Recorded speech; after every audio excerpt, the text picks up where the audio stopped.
Across the UK, on DAB+, on YouTube, on your mobile, and on your side. This is Talk.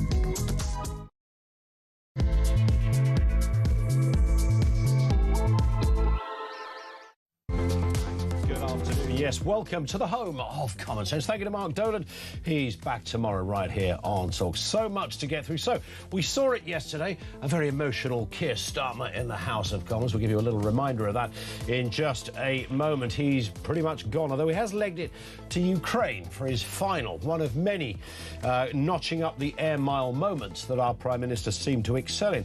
Is that the legacy of Keir Starmer? He travelled a lot.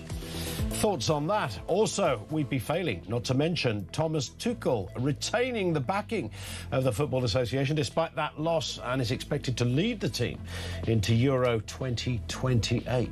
We'll take your thoughts on that as well. It's definitely a flat day, isn't it, after that? Unless you're in Scotland or Wales, Northern Ireland. Maybe you've got a different view on things. And police have arrested a man over the alleged death threat against Nigel Farage, as we discussed yesterday. We'll have more on that story and others getting arrested for bad tweets too. 0344 499 1000. That is where you will find us.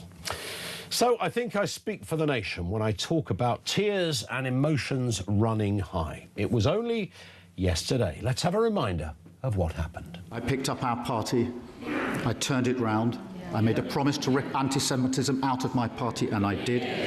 I turned my party to face the country, and we won a landslide Labour general election. And after 2 years, we've stabilised the economy. We have invested heavily in our public services. We've put better protections in for children, particularly on child poverty.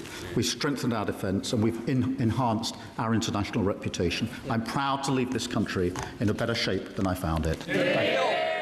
Sorry, what did he say at the end there? In a better shape than I found. Is he for real? I mean, got to admire the gall of the man, really. His final PMQs, barring one of the greatest political comebacks in British history, that was the last outing at the dispatch box for Keir Starmer. So what exactly is his legacy? And the lines are open on that. Well, where do you start? U-turns, schmoo-turns. Yes, enough of them to make a Chinese sat-nav blush. Tax promises quietly abandoned, policies announced with fanfare only to be watered down or rewritten later. A government that often seemed to spend more time explaining what it didn't mean than what it actually stood for. That was the running theme of Keir Starmer's government. Then there was the popularity bit as well, or lack of. Few prime ministers have managed to burn through political goodwill at such a pace as our Keir. He arrived promising competence and stability, but leaves behind polling figures lower than a dropped curb.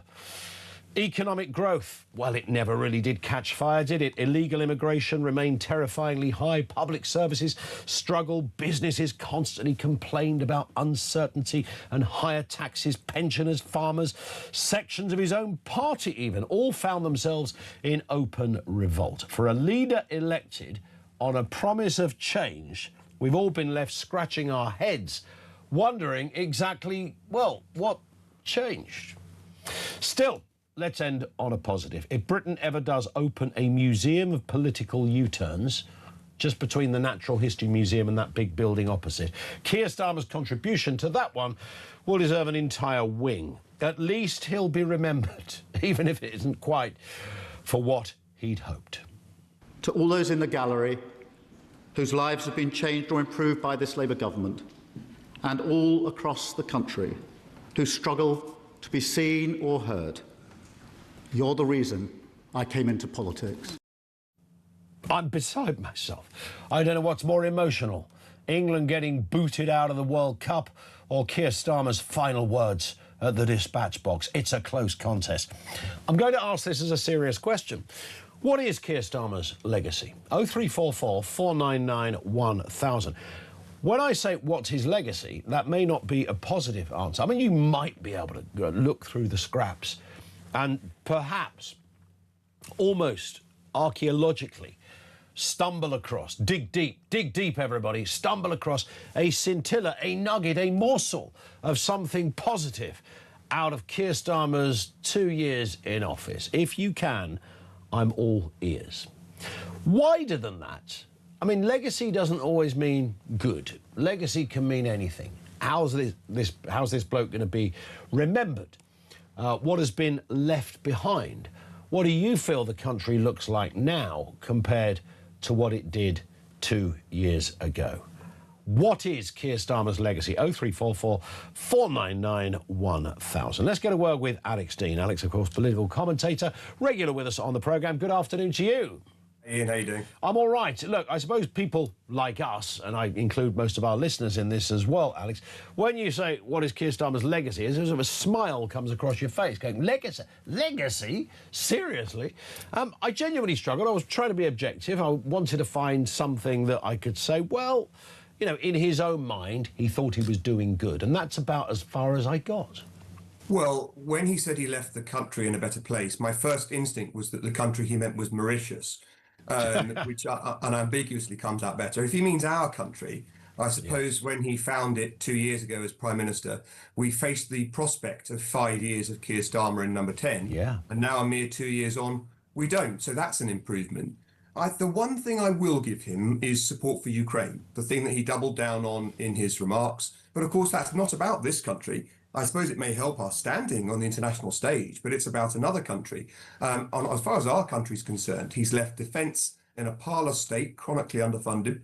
One thing from your great list at the beginning I thought you didn't mention was the vandalism they visited upon our education sector, where schools have suddenly been asked to take thousands of students who were hitherto productively and happily in private schools where their parents can no longer afford them to stay, thanks to an act of government spite. We're now the only government in Europe that taxes education, and we've got greater debt than ever. So that plus the migration system, it seems to me I can't think of a single policy area where he leaves this country in a better state than when he arrived. Has he redefined mediocrity in many respects? I mean, there was never any sort of philosophical underpinning, Alex, was that of Keir Starmer. We sort of hoped, or we wondered back in 2024, is it going to be one of those kind of Blair and Brown moments where they've been waiting in the wings? He's had 5 or 6 years to work things out. The last couple of years, it was obvious the Tories were going to probably lose the 2024 election. And in comes Keir, a man who I don't doubt is obviously got a certain level of intelligence. He had a big job before he came into politics. So given all of that this big plan will be unleashed, even if we disagree with it, it will be a seismic moment, a political shift in the landscape and expectations. As it turned out, they really didn't have, there's not a political point, they genuinely didn't have a clue. They didn't know what you had. People given these big jobs in departments walking in thinking, you know, they'd never been in a building bigger than their own local library. And there they were in the middle of Whitehall saying, oh, by the way, you're running this. And they're like, what? Right, OK, we haven't, what are we doing? What's your policy on agriculture? We don't know, we haven't got one. They didn't have a clue. They spent 14 years not preparing. They spent 14 years saying, why can't the Tories just be nice?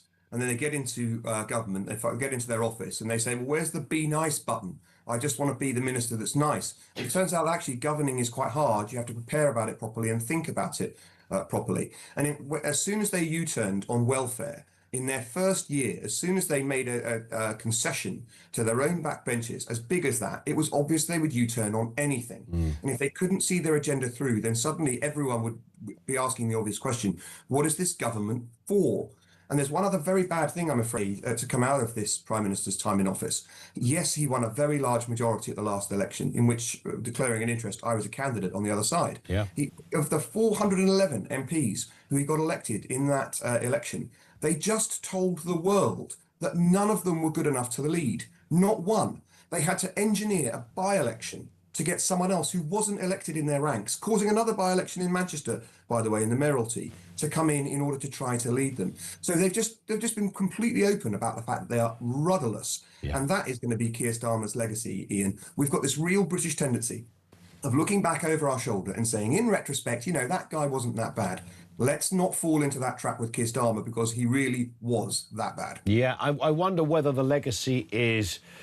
and it's a curious way to look at it, but his legacy will be a lesson in how not to govern. And students of politics and future politicians and MPs will be folk will point to that era and go, right, this is how you don't do it. And if you do it like this, it's all going to fall apart. Nobody will respect you and you'll be out of office. So don't do it. Don't be like Keir. Yeah, don't overreach. Don't make promises you're not going to be able to deliver on. But if you do make a pledge, you have to double down and follow it through. Once you start U-turning, you are done in British politics. And they started the U-turns alarmingly early, at their most powerful, where their majority was largest, when his political capital was greatest. Keir Starmer showed he was willing to flame his entire ministry, get every cabinet minister out to defend his line in the morning, and then abandon it in the afternoon. That's not a party political point. That's an individual leadership failing. And to that extent, you are absolutely right. It's a classic example of poor leadership, which will be studied in the future. But my goodness, what an expensive experiment to undertake with the country. Yeah, and I absolutely share your assessment as well about how the next Prime Minister ended up in this position. The idea that we sort of polish people's CVs because they fancy the job and then somehow engineer a way of making that happen. That, to me, I'm uncomfortable with the whole thing. But more than that, the point you made, Alex, 400 of them there. 400 of literally already elected MPs, and not one of them was good enough. You had to get this guy, Andy, who, by the way, nobody had ever talked about Andy Burnham in this way before. It suddenly became this sort of saviour of democracy. Well, we had talked about him before in the two failed leadership bids he made when he wasn't in the Commons the first time, but they decided he wasn't up to it. And do you know what? I think they were right the first time. But, you know, they had and the second time. But they had a clutch of people in government who were, respectively, being Foreign Secretary, being the Chancellor of the Exchequer, being Home Secretary. These are supposedly big jobs, and none of the people they told the country were good enough to do those jobs were going to be good enough to replace the failing Keir Starmer. Well, at that point, it is a real problem in the Labour Party and therefore the government. I want them to succeed because it's our country, Ian. Right.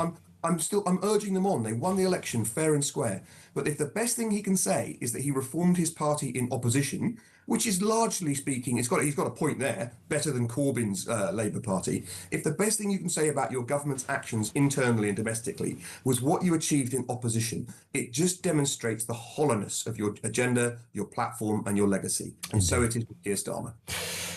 We will continue to take calls and comments on this. What is Keir Starmer's legacy? It's a serious question, good or bad. What is his legacy? 0344 499 1000. Let's move to another area of huge disappointment. Argentina beating England 2-1 yesterday in Atlanta. Thomas Tuchel retaining the backing, however, of the Football Association despite the loss, and is expected to lead his team into Euro 2028. It's easy to be a coach after the game. You tell the story from the result. No one can prove what would have happened with other substitutions. I take the responsibility, I take the substitutions. We kind of had Tuchel down, didn't we, as this kind of almost Kasparov kind of character for some reason. He was playing a game of sort of... I don't know whether it's because he looked like he looked and sounded like he sounded that we sort of projected this brilliance onto him, and actually he was just all right. I don't know. But depending on where you're sitting, he's either public enemy number one now, who made the worst decisions and substitutions in top-flight international football, or he's a bloke that did far better than anyone else has done before. Ish. I thought it was a weak squad going in, and I thought he made the best of it, but he made some bad decisions, especially in the semi-final. Playing 5 at the back, or sometimes it looked like 6 at the back, and sitting completely back, waiting for Argentina to come at you, is a recipe for disaster. It was a sublime English goal last night. I could hear my neighbours going bananas. I could hear people in my street cheering. I mean, for that blissful, wonderful moment, we thought we might advance to the final. But he then just went to bits and saying to his team, which admittedly was imperfect in the first place, now play as defensively as you possibly can. It's very hard to succeed in football if you don't have the ball. And if you're inviting Argentina to just come at you in waves, as they did, on one view, I've got to tell you, Ian, I thought we were lucky to come out 2-1 because, they came off the post twice. Pickford made some great saves. We can't deny the run of the game, I'm afraid. I know Argentina played pretty dirty, but it's not like 98, which was very controversial. It's not like Maradona and the hand of God in the 80s. We got beaten, and we got beaten fair and square, but I think a lot of that is to do with the manager. I think so. And, of all the teams where you can't just kind of park the bus, Argentina are the one. I mean, these aren't guys that mess around. They find a workaround. They find a new... I mean, when most people have the 5 or 6 gears, Argentina have, 10 or 12. They've also got ante. We've got an amazing emergency button to press in Lionel Messi, who I think is probably still the world's best player. Incredible to maintain for that kind of time. But the galling thing from an English perspective wasn't his skill. It was the amount of time he had, the space he had on the pitch. Every single time the ball rebounded from an Argentine attack, he would pick up the ball and he had yards and yards. It's not, look, I know it's very easy to be armchair critic, but for heaven's sake, man marking Lionel Messi is not the most difficult thing to think about, especially when you're playing so many at the back in the first place. Yeah, fair. Stay with us, Alex. Lots more still to come. Alex Dean, political commentator, with us on the programme. This one in from Barry, who says Starmer's legacy is to leave this country an international and domestic embarrassment. A lot of people feel exactly like that. Let's get a word and a voice note from Adam. You asked the question about Keir Starmer's legacy, and I don't think I'm taking the mickey here, but I think he's probably going to be best remembered for breakfast clubs, and 20-odd U-turns, and that's probably as best as it's going to get, I'm afraid.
She's the best-looking world leader in my book, so I wouldn't fall out with her. I quite fancy Georgia. When she's not busy running the country, perhaps we could hook up. Well, you do know she's single because her partner tried to have a threesome, and that got leaked to the media, and they had to get a divorce. So she's back on the market. She's on the market, right? Oh. Right, get me a ticket for a threesome as well. I'll get in trouble with my wife about this. Next question.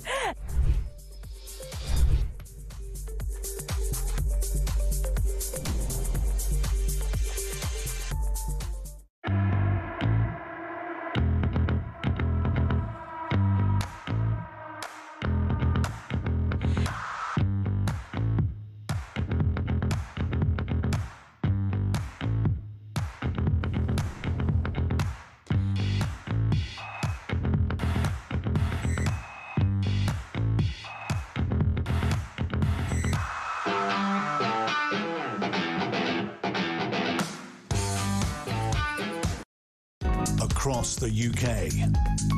On DAB+, on YouTube, on your mobile, and on your side. This is Talk. This is Talk. 22 minutes after 1 o'clock. Alex Dean is with us, the political commentator, looking at the big stories of the day. We're examining Keir Starmer's legacy, if there is one, even if it's not a good one. How will he be remembered? How do you define Keir Starmer's time at number 10? Lines are open. And this story, police, we mentioned this yesterday, police have arrested a man over the alleged death threats against Nigel Farage after a social media post saying he would shoot you in the head.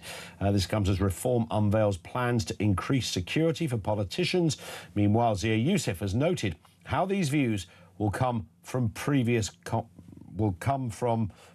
comments made by other politicians towards the Reform Party. David Lammy, now the Deputy Prime Minister, described Anne as a, quote, poisonous bigot who wants to, quote, drag us back to the 19th century and, quote, throw minorities out in the cold on the way. He boldly declared, quote, we must stand up to them before it's too late. Well, look, you can play the political... If you go back on any politician's social media, you will find people calling other people bigots and con men and scammers and scum, God knows what else. I think we can get too bogged down, perhaps, Alex, with whether everything is responsible for all the bad stuff, or whether we just sometimes have to conclude that terrible, terrible things, and what happened to Anne Widdecombe was as bad as anything could be. Is it down to MPs? Is it down to social media? Where do we start to point the finger? Yeah, I mean, look, I think the content of David Lammy's social media footprint is a bit riper than most of the other people you might take a look at. But I still agree with your premise. It's not the fault of other politicians who criticise one another that somebody does something terrible like this. But there is, ignoring that part, there is a fundamental point about the way that we speak about and treat politicians and the way that we take people who've committed significant out of their lives to public service and public duty and treat them like dirt. And I declare an interest because the reason I was a candidate in Finchley and Golders Green at the general election is that my predecessor, Mike Freer, a first-class man in public life, had basically been hounded out of it.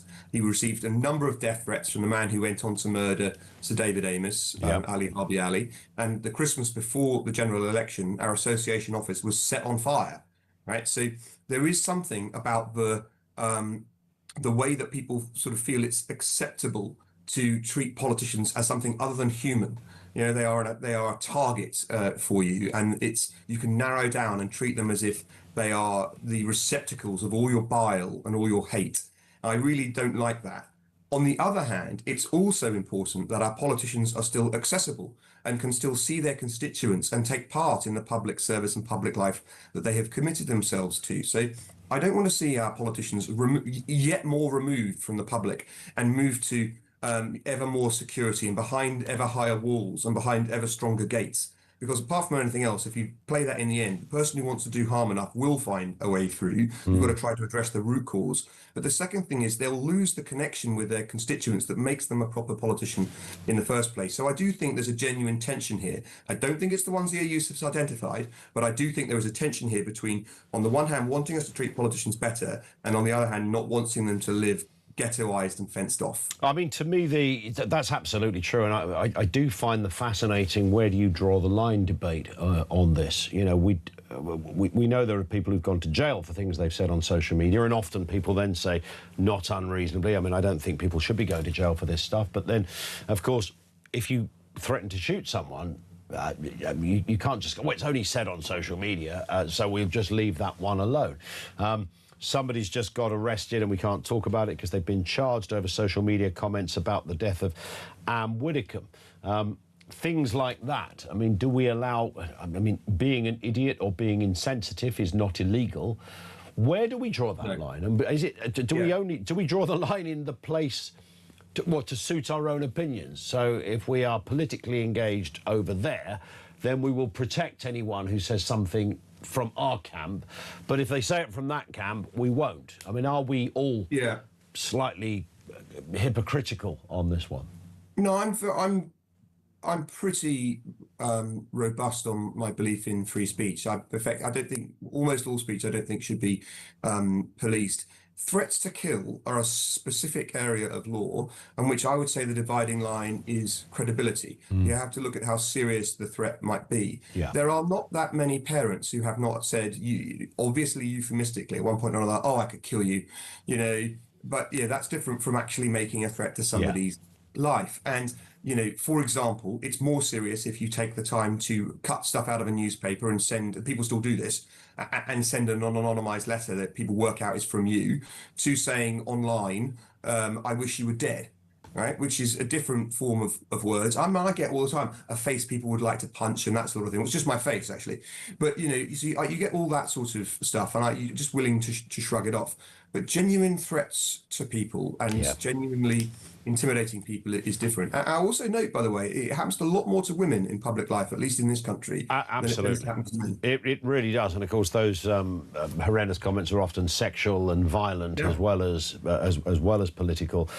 I guess we spoke to a kind of very senior man in the area of counter-terrorism, particularly about MPs' security and safety, and he was making the point that actually somebody just saying it on its own on social media wouldn't necessarily meet the bar for either being arrested or for the police to say, oh, we must give you protection. It's a bigger story than that. You would have to go, you'd be looking into the person's past, you'd be looking into what else they posted, you'd be looking into who they may or may not represent, etc. So Nigel Farage has made the point that they've reported lots of things to the police and nothing has happened. So you have to wonder whether there's something a little more specific on this one. Yeah, well, I can only assume there's something. We don't know anything about the case. I can speak more generally. If you have been researching where a politician spends their time, that's the sort of thing that would give cause for great concern. If you've been standing lurking outside where you know MPs to be, which is what happened with Ali Harbi Ali stalking Mike Freer, that would be a cause for great concern.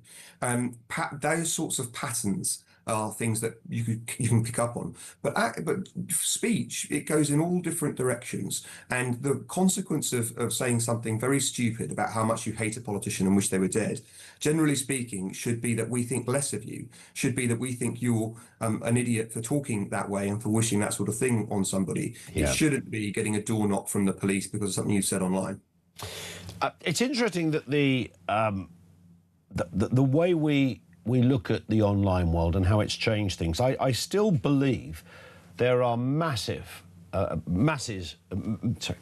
amounts of people, huge amounts of people out there that still see social media as a kind of bit of a Wild West, it's the place you can go to say bad stuff. Now, of course, social media is a publication, it's published. You are quite literally have to adhere to the same rules as somebody who writes for the Telegraph or the Guardian, whether it's libel, defamation, etc. But I'm sure some people don't see it like that. Yes, this is a very minor example, but it's still relevant. We had a guy on talking about the pension age. He was from an organisation and he was advocating that we need to get the retirement age up to 70. And he was a very nice guy. And he was I said to him, well, surely you want to bring the retirement age the other way, not 70. We want to be retiring at 50. Come on. And we had a nice conversation about it. But his belief was we just don't have financially the resources to make that happen. People are living longer, so we might as well just fess up, cut to the chase, forget this 67, 68 thing, retire at 70. And I can't believe the kind of comments and abuse this man received. It is off the scale. I couldn't read any of these out. I mean, the kindest ones were people who just say F off, but they obviously, I think, how did we get to a stage where a grown adult went on to a public forum and wrote that? And that was one of the kinder ones. And that's, of course, not threats to kill. That's just basic rudeness. Sure. Well, I suppose as a talking head, you run the good odds of finding something I've said, and the answer is I have said that. I didn't say 70, but I did the state retirement age is going to have to go up. We just can't afford it, and people are living much longer. And I too received a huge amount of vitriol. It started with people saying, you know, plums in your mouth, born with a silver spoon, despite the fact actually state school and so forth. You know, what would you know? You don't understand how soon people are worn out by manual labour, through to much, much worse abuse. So yeah, I saw in that exact example on another channel, admittedly, I've been on the receiving end of much the same. But I don't think that those people genuinely meant to threaten to do me harm. I think they meant to make me feel bad with their speech. And I regard that as part of the warp and weft of society, and they dislike me, and as a result, judging them on their behaviour, I'd rather dislike them. I don't want to see them pursued.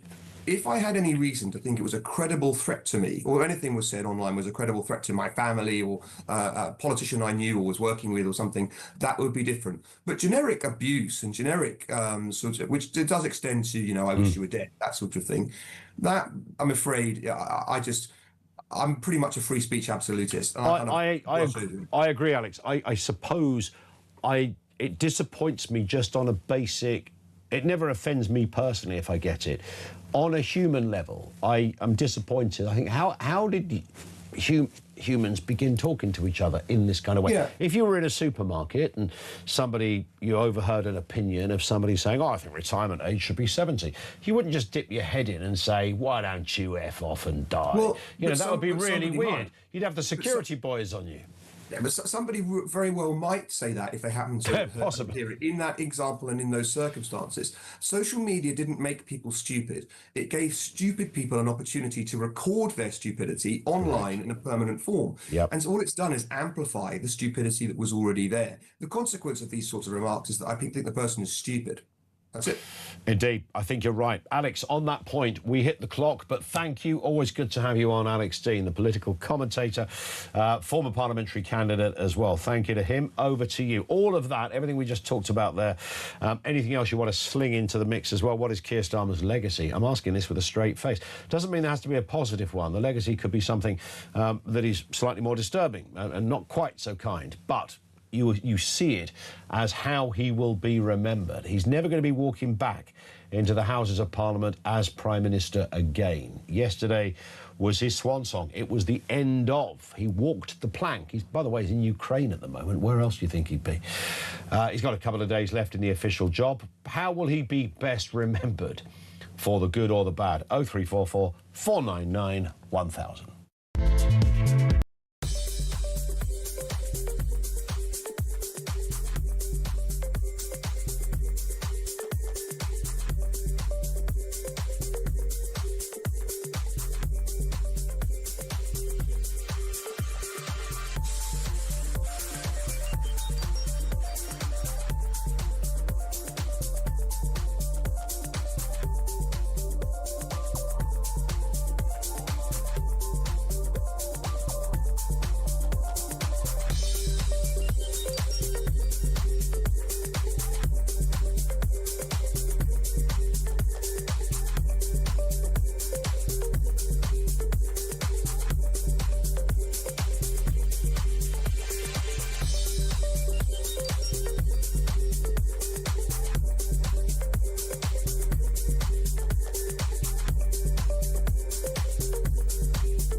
Across the UK, on DAB+, on YouTube, on your mobile, and on your side. This is Talk. This in from Dave, South Gloucestershire, says, afternoon, listening to Keir Starmer's last speech and the delusional claims that he made about achievements and the state he leaves the country in, compared with when he took over as Prime Minister and Labour leader, including his landslide victory, I believe he should face investigation and censure for lying to Parliament. More BS than the Archers. Well, this is the problem, isn't it? It depends where you sit politically as to whether you would suggest... Look, usually when a politician says, we've left this country in a far better place than we found it, Thatcher said it, but she was there for like 100 years. Blair, I think, said it. He was also there for a decade. It is a slightly peculiar claim to make, regardless, perhaps, after just 2 short years. But, you know, what else are you going to say when you're, I suppose, attempting at some level to set out your achievements in one form, shape or another. So it was his final PMQs yesterday, and of course he did make that very comment that he's leaving Britain in a better state than he found it. Here's how he summed up his time in office. I picked up our party, I turned it round, I made a promise to rip anti-Semitism out of my party, and I did. I turned my party to face the country, and we won a landslide Labour general election. And after 2 years, we've stabilised the economy. We have invested heavily in our public services. We put better protections in for children, particularly on child poverty. We've strengthened our defence, and we've enhanced our international reputation. I'm proud to leave this country in a better shape than I found it. Thank you. Well, you can agree or disagree with that, but his premiership was also marked by a few U-turns in there as well, some resignations, bit of infighting as well. But he ended with this emotional, get your hankies at the ready, emotional farewell. To all those in the gallery whose lives have been changed or improved by this Labour government, and all across the country who struggle to be seen or heard, you're the reason I came into politics. You're the reason I came into politics. We'll talk to Pete Barnes shortly. First, Graham Stringer, Labour MP for Blackley and Middleton South. Graham, good afternoon to you. You're an honest man. Your assessment, if you would, just on that final speech from Keir Starmer. I think what he said about the party and anti-Semitism is more or less true. He did drive many of the hopefully all the anti-Semites out of the Labour Party. In terms of where he left the economy in the country, I judge against what was said in the election, what was in the manifesto. The manifesto said we would help the economy grow, the economy would grow, we wouldn't increase taxes, we've got 75 billion of extra taxes, and the economy has barely shifted in terms of growth. So I think his claim that he's left the country in a better state, I think is at odds with the facts, really. Yeah. I would suggest, Graham, that the best one could reasonably argue, even if you're a supporter, tacit or otherwise, of Keir Starmer, is that it's a bit neutral, that nothing much really happened in 2 years. Well, I think something's got worse, the economy. I mean, I think if you walk out into the street now and you tell people that we've got record levels of taxation, they would say, why are our services worse? You can statistically make the case that some parts of the health service are better, but when you look in detail, I think the best we can say is we're treading water and holding our own. When you look at waiting lists, I mean, for instance, I asked a question about the length of time waiting to get to see a heart specialist on Tuesday, and it's just completely unacceptable. Those waiting times, 66 weeks in Manchester at the moment. So, yeah, he's patched up some of the services, but the really difficult decisions are the first whiff of grape shot when it came to making some sensible decisions to get people into jobs off benefits. He backed down. Yeah. And he backed down when it came to holding the level of child support to 2 children. He'd argued that that couldn't be afforded, and he suddenly, when there was a lot of pressure from people, changed, and we spent a lot of money there, meaning that some of the things that could have been done to help the economy and help the direct services wasn't done. And incidentally, my constituents hate that change. They don't see, after 2 children, you should be paying for 3, 4, or 5, or 6. So I think it's questionable whether it really took children out of poverty. Undoubtedly, it did some. but the claim itself is unpopular. It's and it's always, frankly, it's always been a dubious claim from various parties, I have to say, Graham, over the years, that if you sort of, you know, you have this artificial idea of, you know, if you're this side of the line, you're not in poverty, and if you're that side of the line, you are in poverty, and the difference is about £1.25 technically. So you pop somebody over the line, claiming they are now out of poverty is not really the spirit of getting somebody out of poverty. Well, absolutely. The whole definitions of poverty are skewed. Yeah. It's a statistical definition. What really matters is whether you can afford to put food on the table, where you can afford to buy yourself shoes and children's shoes. And people move away from that, because if you have a statistical definition of poverty, you never solve it. You never get people out of it, because there will always be some people at the bottom of the statistical curve. When you were looking at Starmer in the House of Commons, performing at PMQs or other announcements, what was the mood on the kind of Labour backbenches in that respect, Graham? I mean, were there, you know, people whispering, God, this guy's good, or, oh my God, we've got to change this leader? What was the feel like over those last couple of years? The reason he's not there is because he completely lost support of the Parliamentary Labour Party. The conversation in the tea room and the bars and anywhere else you met Labour MPs was, we have to change the leader. He's going to be a disaster at the next election if he stands. And it was then, who do we have? That was the only question being asked for probably the last 18 months. Yep. In terms of the new guy, in he comes. His constituency is, what, half an hour away from your constituency, just up the road. Andy Burnham, a man who's certainly a greater performer. I think demonstrably that is the case. But, of course, it's not just performance we need, it's results. What are your initial thoughts, Graham? What's your sense? Are you excited? Will it be more of the same? One of the questions I couldn't answer ever on shows like yours was why Keir Starmer was so hated. I think on the doorstep, but I don't like using that word, but I think it was accurate. He was off the Richter scale in people disliking him. And it wasn't the reasons, well, it was partly the reasons about the economy and people not getting better, but there was somehow he couldn't communicate with people as a human being. I know him a little, and he is a human being, obviously. I think Andy will be a lot better than that. He's personable, he's empathetic. So I think on that side of things, he will be a big improvement. I didn't nominate him. A small number of Labour MPs didn't nominate him because I don't like giving any politician or anybody else in any other walk of life a blank cheque. And he's not told us what he wants to do. So I didn't nominate him. So it's a really difficult question to answer, you know, because he won't tell us. I mean, you can look at his record. He's said many contradictory things. I hope as a Northern MP, as you say, my constituency is not far from his. He's been the mayor of Greater Manchester. I hope he does what he says and improves the regional imbalance. I would expect him to set about doing that, and I hope he does.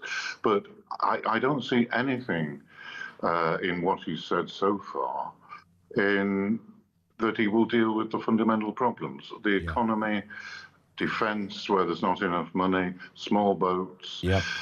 We may be able to have a better idea over the next couple of weeks. I'm waiting 66 weeks just for a consultation about your heart and things like that. Listen, Graham, it's always great to speak with you. Thank you for coming on with us. We get great, brutal honesty from you, and it's appreciated. Graham Stringer, Labour MP for Blackley, Middleton South. And that is just, as I said, I think it's just down the M62, isn't it, to get to where Andy Burnham is. But not showing any obvious northern allegiance to Mr Burnham for the sake of it. I think what he said there was great. We don't know what he's going to do, which is a bit weird. The bloke starts on Monday, for God's sake. Let's speak to Pete Barnes, political strategist, regular with us here on the programme. And Matt, we always know what you're going to do, Pete, and that's tell it like it is. Keir Starmer's legacy. I asked that question not necessarily tongue-in-cheek, because it could be, but of course a legacy isn't always positive. How will he be remembered? What do we think of when we think of Starmer? Your thoughts just 24 hours after that very emotional, tear-jerking speech in the House of Commons. Oh, that absolute load of nonsense we were yet again forced to listen to. I have no interest in listening to a grown man cry over this. Be all mistakes. That's what this is. But actually, Ian, my opinion of him, I've got to actually throw something that you once said to me. That the thing that he will be remembered for is actually Keir Starmer and the Labour government have fundamentally redesigned the citizens' relationship with the state at every single level. Yeah. Whether it be their attempts to remove the right to vote, free trials, you've got the social media bans, you've got advert bans, digital ID, all of these things, not in a manifesto, and it was all waved right through.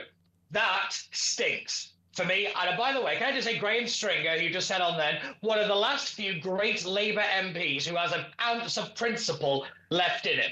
I love listening to Graham because he's what the Labour Party should have been. Yes. And Keir Starmer, yes, he won this whopping great majority, but we all know it as the loveless majority. I think it turns out that about 32% of people actually voted for him in the end. And I mean, that's not something to write home about, is it? Basically, as long as you weren't Rishi Sunak, you probably were going to win that election.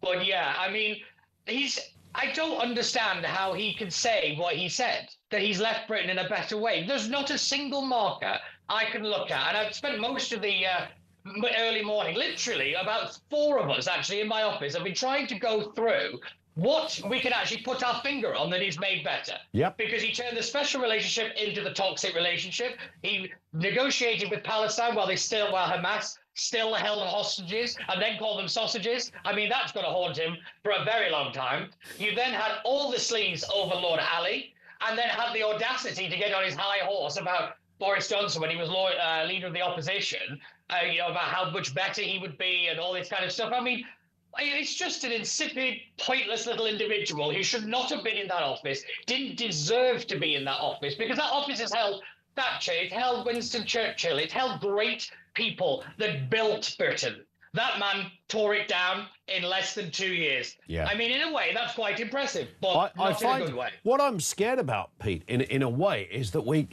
might get the same thing happen again, because, I said to Graham Stringer and others, I've always made this point that we sort of thought when Starmer came in that there was this plan, this secret plan, and that it was going to be this sort of Blair Brown moment when they had been sitting for years on all of these ideas and political manoeuvres, and bang, day one, Blair and Brown, they unleashed, and they carried on doing it. It was a good old year of just announcements and Bank of England independence, goodness knows what, all sorts of things. And there was none of that. And now we've got Andy Burnham coming in, and we are yet again going, well, he's a man with... We understand that Louise Haig's been sort of secretly on manoeuvres for about a year around Mr Burnham. Not quite sure why, but nonetheless, she has been, we are told. Is he going to come in with this great philosophical booster rocket and unleash it onto the nation, or are we going to get the same thing again? Oh, we thought he had brilliance to impart. It turns out there was none. Have you been drinking, Ian? Because that's the idea that he was ever going to be any of these things is utterly ridiculous. Utterly ridiculous. As you once said, he's not the Messiah. He's not this great second coming of a brilliant genius. He was basically middle management as a Metro mayor. He didn't have any kind of actual ability to tax and spend. All he did was rearrange money and, rearrange the dice and the players on the board. It's not really much experience, but the actual hardship of being Prime Minister. I did have a little bit of sympathy, and then I realised it was Rachel Reeves, and I realised I may have had a drink. But when she said that you have to have a plan, and she said that just the other day at Mansion House when she was applauded when she left the room. And I think that was a really telling moment, that you really have to know what you want to do. Thatcher knew it, Blair knew it, even Brown to a degree at the beginning. He had a great idea about, the kind of ideas that he wanted. Theresa May wanted to be the great equaliser. What does Burnham actually want to do? He's got this Northern number 10 thing. If that works, it could be a pretty decent legacy. It's better than the one Starmer's got and smash the gangs. But you couldn't smash an avocado. But, you have to be realistic about Andy Burnham. And I do find it most interesting. He was brought in because he was a better communicator, yet he doesn't do interviews and avoids the press unless you're Gary Lineker. Yeah.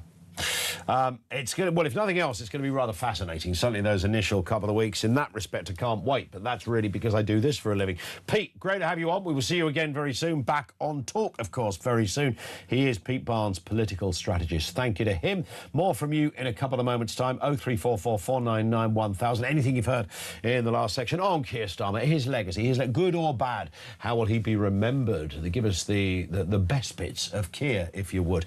Lines are open, 10 to 2. This is Talk.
She's the best-looking world leader in my book, so I wouldn't fall out with her.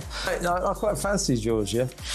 When she's not busy running the country, perhaps we could hook up. Well, you do know she's single because her partner tried to have a threesome, and that got leaked to the media, and they had to get a divorce. So she's back on the market. She's on the market, right? Oh. Right, get me a ticket for a threesome as well. I'll get in trouble with my wife about this. Next question.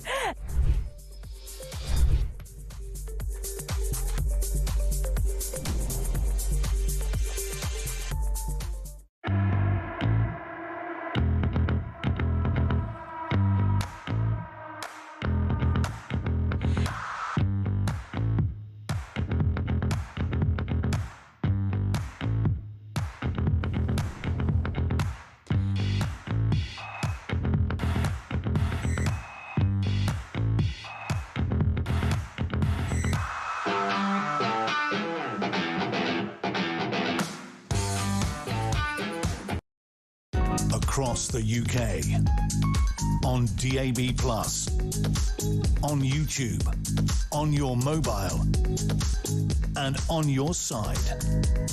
This is Talk. This is Talk 5 Talk coming up on 5 to do. Let's get a voice note on the Starmer legacy. This comes from Steve. Hi, Steve. I'm just reflecting on trying to decide what legacy Keir Starmer's going to leave. I'm torn between release the sausages or the Nobel Peace Prize. I think those two are high contenders for his legacy. Other than that, he was just useless. Absolutely useless. You put Steve down for a reference. Can we have a reminder, please, of the sausage moment, Keir? I call again for an immediate ceasefire in Gaza, the return of the sausages, the hostages. Of all things. I mean, you could have messed the word up in so many different ways and nobody would have really noticed. Hostages, hostage. You could have done that. Sausages? Clear and simple. Sean's in Northampton. Sean, what have you got for us? Good afternoon. Good afternoon. I'm struggling to find a legacy, but I know what he'll certainly be remembered for. I think your commentator made a very wise statement a second ago when he said he's isolated the British public from anything to do with politicians at Westminster. I think I've never seen that. All my life, I'm getting quite old now, all my life I've never seen the country hate someone and distrust someone like him in the Labour Party. And I think it's really based on the fact that people like me, I believe that he's actually brought politics into the judiciary. I believe he's used his power with his judge mates to put people in prison for 3 years for a tweet. I believe he's politicised the police forces. I believe he's forced chiefs of police become very political and become so left-wing and hate anything white, where every single white man, myself included, is far right. I do support reform, and I do want to stop immigration. That doesn't make me far right. Is there a danger? Is there a danger here, Sean? Because I know exactly where you're coming from on this, but I reckon, and I seem to say this like at least once every show, a lot of the stuff you've mentioned there was well and truly up and running before he even became Prime Minister, right? I think that what he's done, every time he's made a speech, so when we had the riots in Southport or anything else happened in Manchester or in the Jewish sector in London, he had no way of getting over everything he comes across as if he's sticking up for the Muslim community. He didn't. Well, it wasn't. It doesn't matter whether it's Muslim or whether it's just people who, white people who care about immigration. I mean, it could be anything. The point was, he was okay. It was okay to attack rioters who were throwing bricks at the police, right? He's the Prime Minister. I've got no problem with him doing that. Of course you should. If he wants to call them far right, then so be it. But what he could have, he had an open goal then to explain and understand people's anger, people's issues around immigration. He could have done that, and he chose not to. But he's dismissed the white English people, and I'm not a radical person. I certainly don't hate people for the colour of skin, not at all. I've got no hate. I hate the fact that the country is changing so radically now. If you watch every video, and I know they're all constructed, but watch a lot of videos on social media with the police or where they talk to anybody wearing a Union Jack, anybody wearing a St George. It has now got to the point where they feel they are able to bully and cajole English white people, British white people, because they've got the backing of the government.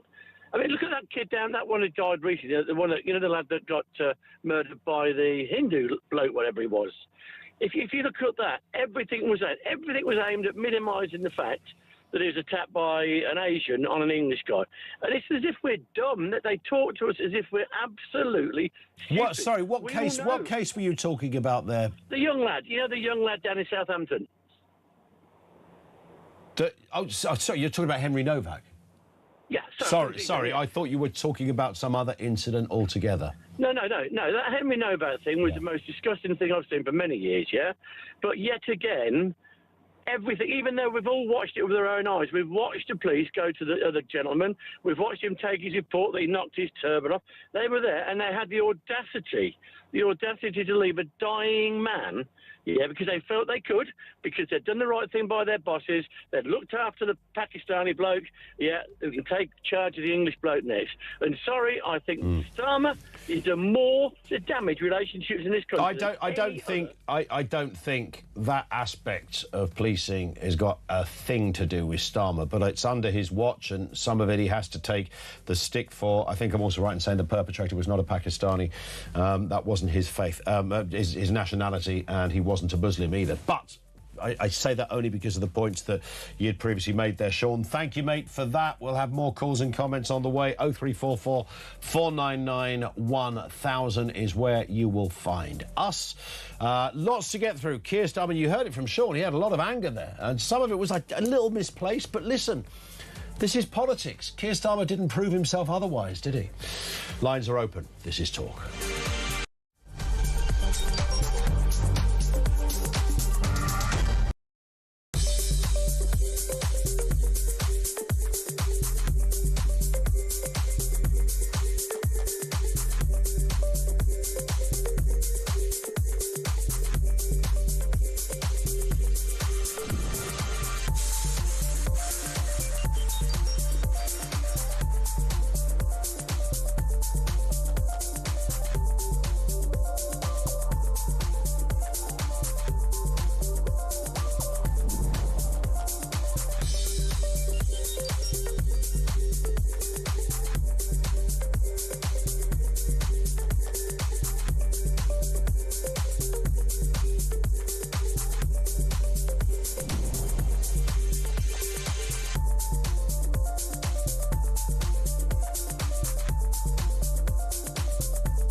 across the UK.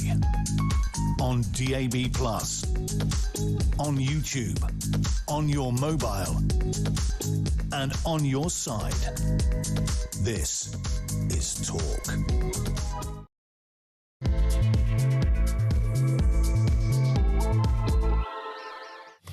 It is indeed the afternoon empire. Yeah, welcome back. 3 minutes after 2 o'clock.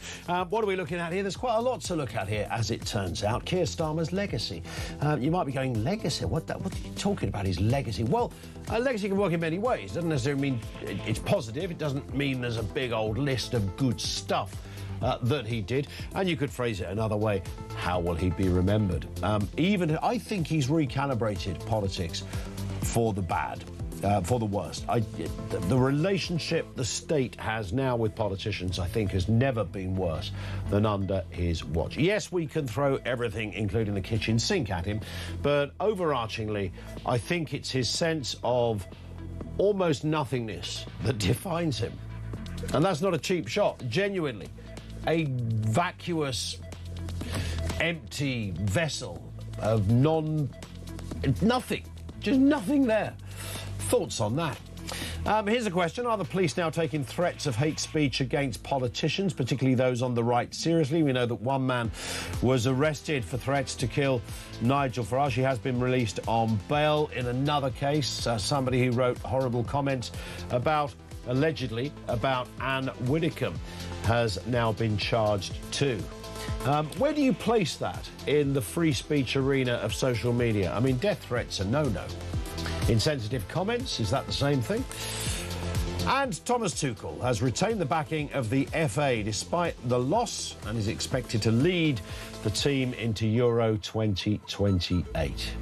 That's an interesting turn of events. And of course, there's no Argentina in Euro 2028, so might win it based on current events.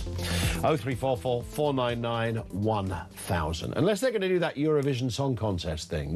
Who was the... Canada are now going to be allowed into the Eurovision Song Contest. So what world have we arrived in when you go... The clues in the Eurovision Song Contest. We know that Israel are there, but there's sort of geographically, you can kind of make that work. Russia...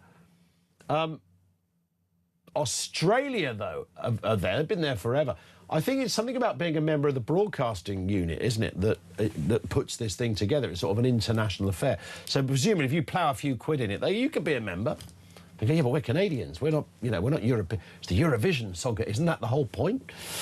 Maybe the FIFA and the FA and all those big football associations will work on that kind of basis. So stand by for Euro 2028, our first match against China, I've been told. So looking forward to that. Let's move to this one. Police arresting a man over alleged death threats against Nigel Farage. This is after a social media post said he would shoot him in the head. It comes as Reform unveils plans to increase security for politicians. Meanwhile, Zia Youssef has noted how these views will often come from previous comments made by other politicians, particularly towards the Reform Party. David Lammy, now the Deputy Prime Minister, described Anne as a, quote, poisonous bigot who wants to, quote, drag us back to the 19th century and, quote, throw minorities out in the cold on the way. He boldly declared, quote, we must stand up to them before it's too late. Yeah, and Lammy has made those kind of points on a number of occasions. Do we blame politicians? Where is the line from... I noted, and again, we can't talk about this, that somebody's been charged, and I'm not quite sure what the specific offence is, but this is on the basis of a comment made on social media about Anne Widdecombe. The university employee has been arrested, charged over social media posts, and Police Scotland initially said there was no criminality in relation. The force then confirmed the case was under investigation, and a 50-year-old has now been arrested and charged. Now, that's a tricky area, because that is one of those crazy areas that we often look at and say, well, it's distasteful, it's not very nice. In fact, it's gross, it's awful, it's really unpleasant in these kind of cases. But being unpleasant and unkind is not exactly that unusual. on social media. Being an idiot or a half-wit is not that unusual. Not being mindful of somebody's death is freedom of speech, right? It's tricky.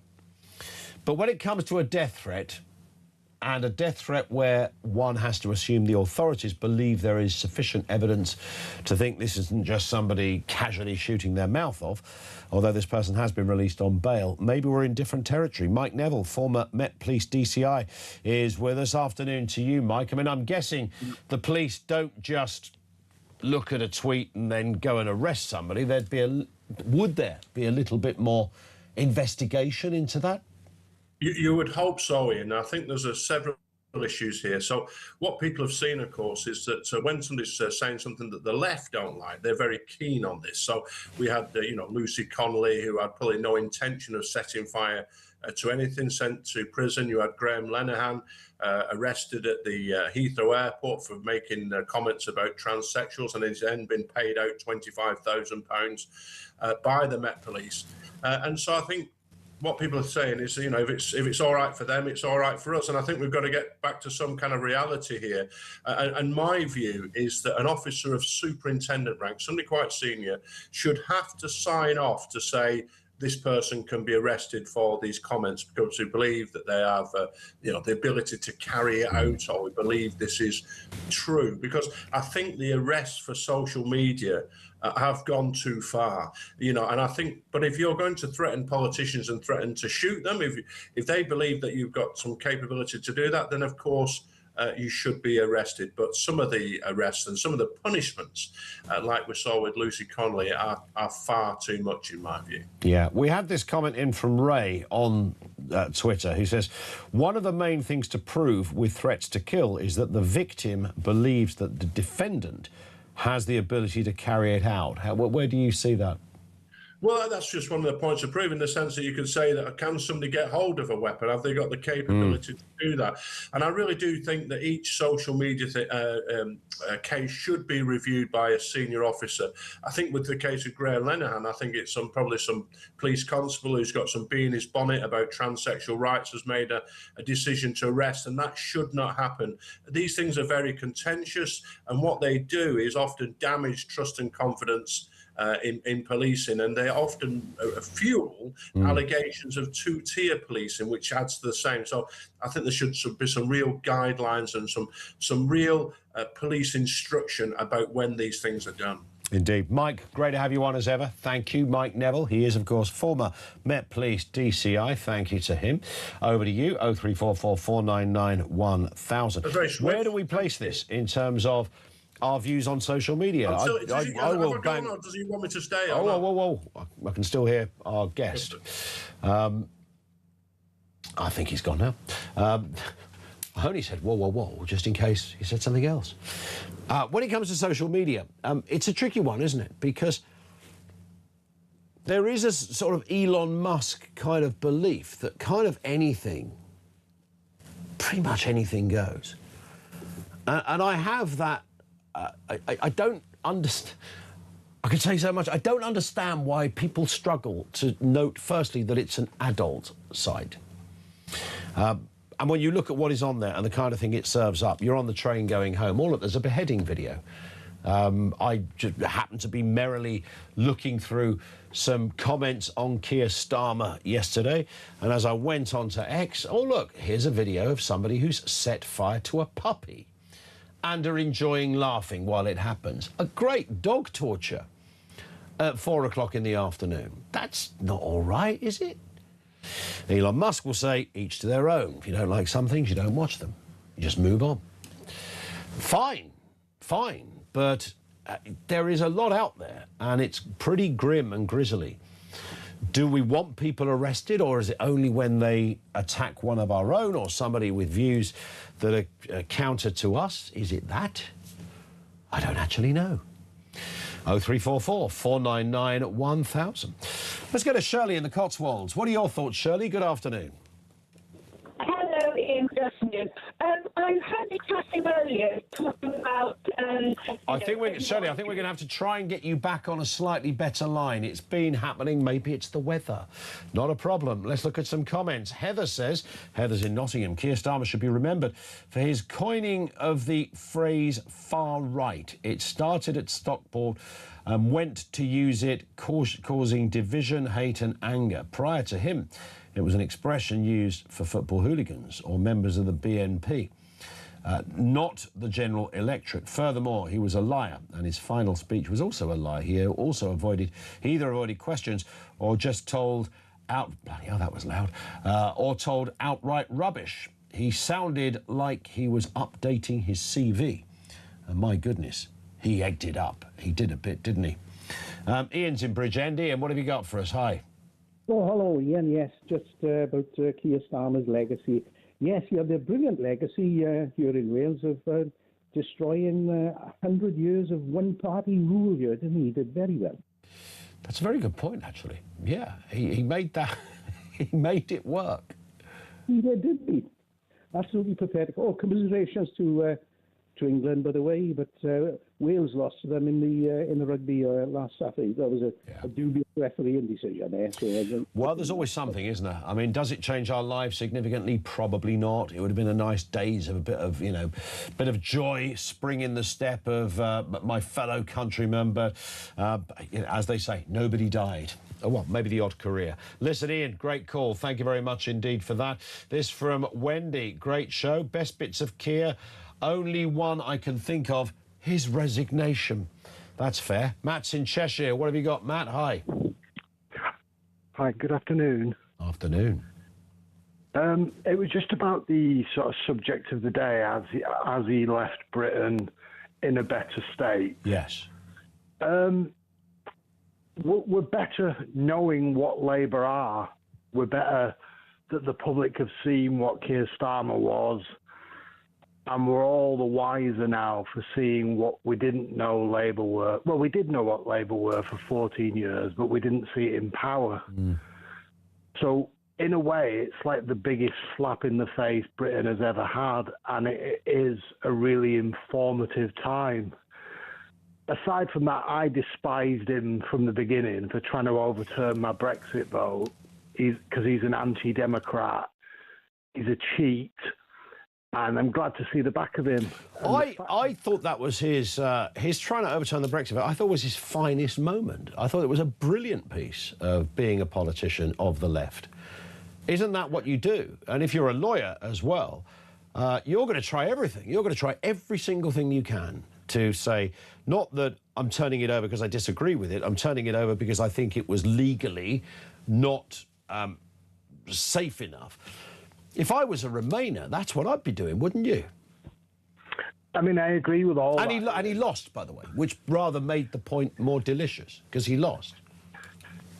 I agree with everything you just said, but he's the one that goes on about British values being a certain thing. Yeah. English values are a certain thing, and I don't think cheating and pulling your face and sulking is one of those values, is it?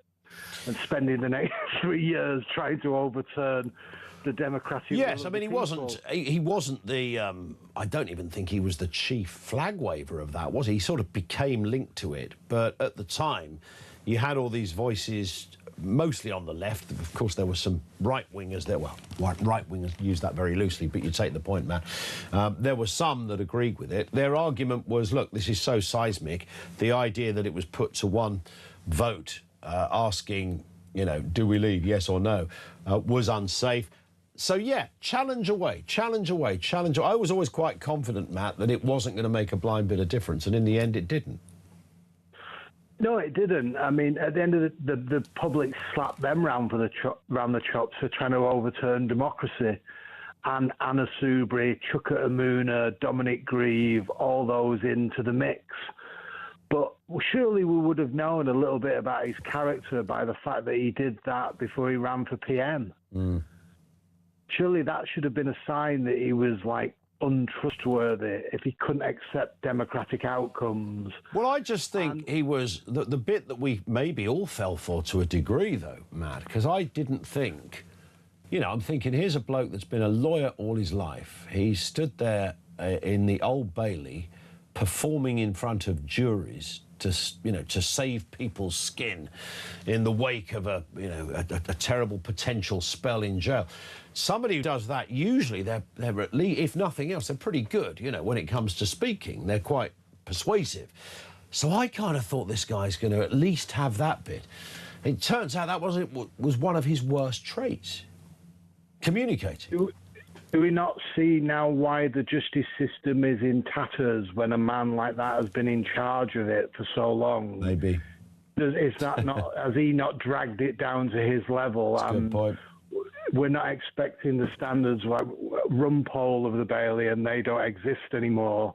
Yeah, few and far between. Matt, great call. Thank you very much indeed for that. Let's get a word on this. Starmer's legacy, you see, is the question. And I don't ask what is Starmer's legacy in order to try and sit here with a load of phone calls saying how brilliant he was. It's kind of a bit the opposite. A legacy doesn't have to be positive. How will he be remembered? He's done his line. He's never, ever going to go into the House of Commons as Prime Minister again, unless he nips in at midnight when he gets back from Ukraine, which is where he is right now. He's going to be gone in a couple of days. He'll still remain an MP. For how long, we don't know. I would imagine, I get the impression, not very long. Let's get a word on this. A voice note from Phil. Afternoon, Phil. You ask how Keir Starmer's going to be remembered. And I think my answer pretty much reflects his entire tenure, in that I don't think he will be. I think he will disappear into the obscurity of history until some historian goes, "Oh, you remember that 2-year period where Labour won that that election, and they were led by what was his name again?"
She's the best-looking world leader in my book, so I wouldn't fall out with her. I quite fancy Georgia. When she's not busy running the country, perhaps we could hook up. Well, you do know she's single because her partner tried to have a threesome, and that got leaked to the media, and they had to get a divorce. So she's back on the market. She's on the market, right? Oh. Yeah. Right, get me a ticket for a threesome as well. I'll get in trouble with my wife about this. Next question.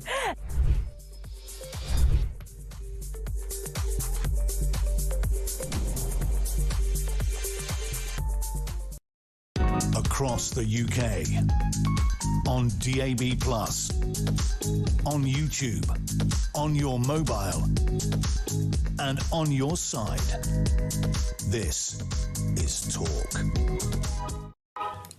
It is Talk. 0344 499 1000. Kirsty in Yorkshire says, Starmer's legacy to me is in office but not in power. Even if some things, such as immigration, were happening before him, he had no control, despite the majority he had, and didn't change them. He and his party have actually succeeded in getting me interested in politics, but very fearful too.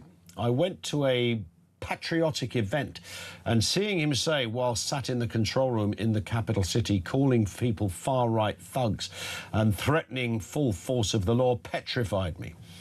I've never experienced that fearful feeling from a government before. I'm going to defend Keir Starmer on one point. When he was talking about the initial people who were rioting after Southport, I would, in an ideal world, just have machine gunned the lot of them. I mean, that would have been the easiest way to get rid of those kind of people. They didn't represent me, they didn't represent you, they certainly did not represent the families, the bereaved families of 3 little girls. They probably weren't even far right. They were people that knew what a scrap looked like and they knew how to have one. We saw it a little bit in Southampton. That group, whatever name you want to give them, none of us want to see those people representing decent, concerned people like you, like me, and like families of the victim. Henry Novak's family didn't want to see that. The families of those girls in Southport did not want to see that. So, yeah, call out that group. But a mistake he made, he could have taken a breath there. He could have taken a breath and gone, however, we also understand there are many other people who are concerned. Now, it was kind of a bit clunky because there wasn't strictly an immigration, not strictly an immigration correlation to Southport in one sense, in that the man responsible was not himself, he was British born. Now, you can talk about, well, his parents were immigrants. I don't know how far you go with that. So, in many respects, it was not the best example to have an argument about immigration based on that. You could have an argument about social services, you can have an argument about schools and education, you can have an argument about parents, you can have an argument about people taking their eye off the ball, about all sorts of things. It doesn't matter. It provoked an argument about immigration, and our Prime Minister, as Kirsty rightly says, didn't take that seriously and should have done. Let's get a voice note on Keir Starmer's legacy. This is from Helen. Hi, Helen. Afternoon, Ian. You just asked how we would think of Keir Starmer, you know, in the future. Well, somebody that was delusional, didn't really do what he said he was going to do, made loads of mistakes, U-turns, was a bit wishy-washy, we couldn't stand his voice, and we couldn't get rid of him. I mean, I could go on, but I won't. And it was fine if you did go on, Helen. Thank you very much indeed for that. Richard is down in London. Richard, hi. Hey, Ian. Yeah, interesting. Again, two points to make. I think the problem we got with a succession of prime ministers, and with a lot of the things that we talk about, such as concepts like broken Britain, is that we have we've developed a type of, well, I can only call it mindless entitlement. But because, for instance, one of the points I made to you last year was that if you look at government spending, it works out as 42k per family per year. And of course, most families don't pay anything like that in terms of tax. So in a sense, we have a sort of something or nothing society. Yeah. But the politicians, and to a great degree, sadly, the media, have encouraged this idea of broken Britain, et cetera, and so what you end up with, I've commented before about the lack of any real vision in reform, or even the Conservatives. What you end up with is a type of a succession of simpletons being elected, or a succession of people saying that they're going to solve X, Y, Z, and of course they can't do it because, in a sense, we as a people don't know what we want. And what I've noticed this morning by listening to people talking about Thomas Tuchel is a very similar problem in football. we can't face the fact that actually the Argentinian team were much better than us. It's not that we. Actually, Mark Doden had a call this morning. He hit the nail on the head.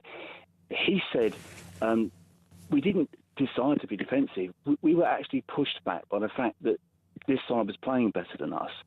And but instead of admitting that, Ian, we have to find a scapegoat. And so, and it's interesting if you listen to Thomas Tuchel made this point a bit last night. He said everybody's a pundit.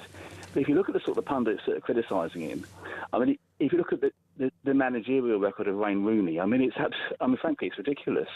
Fair. And you've got some people in your sister station. I won't go into too many details, but I mean, if you look at the succession of pundits in the other in your sister station, you know, the other TalkSport, one that's not politics.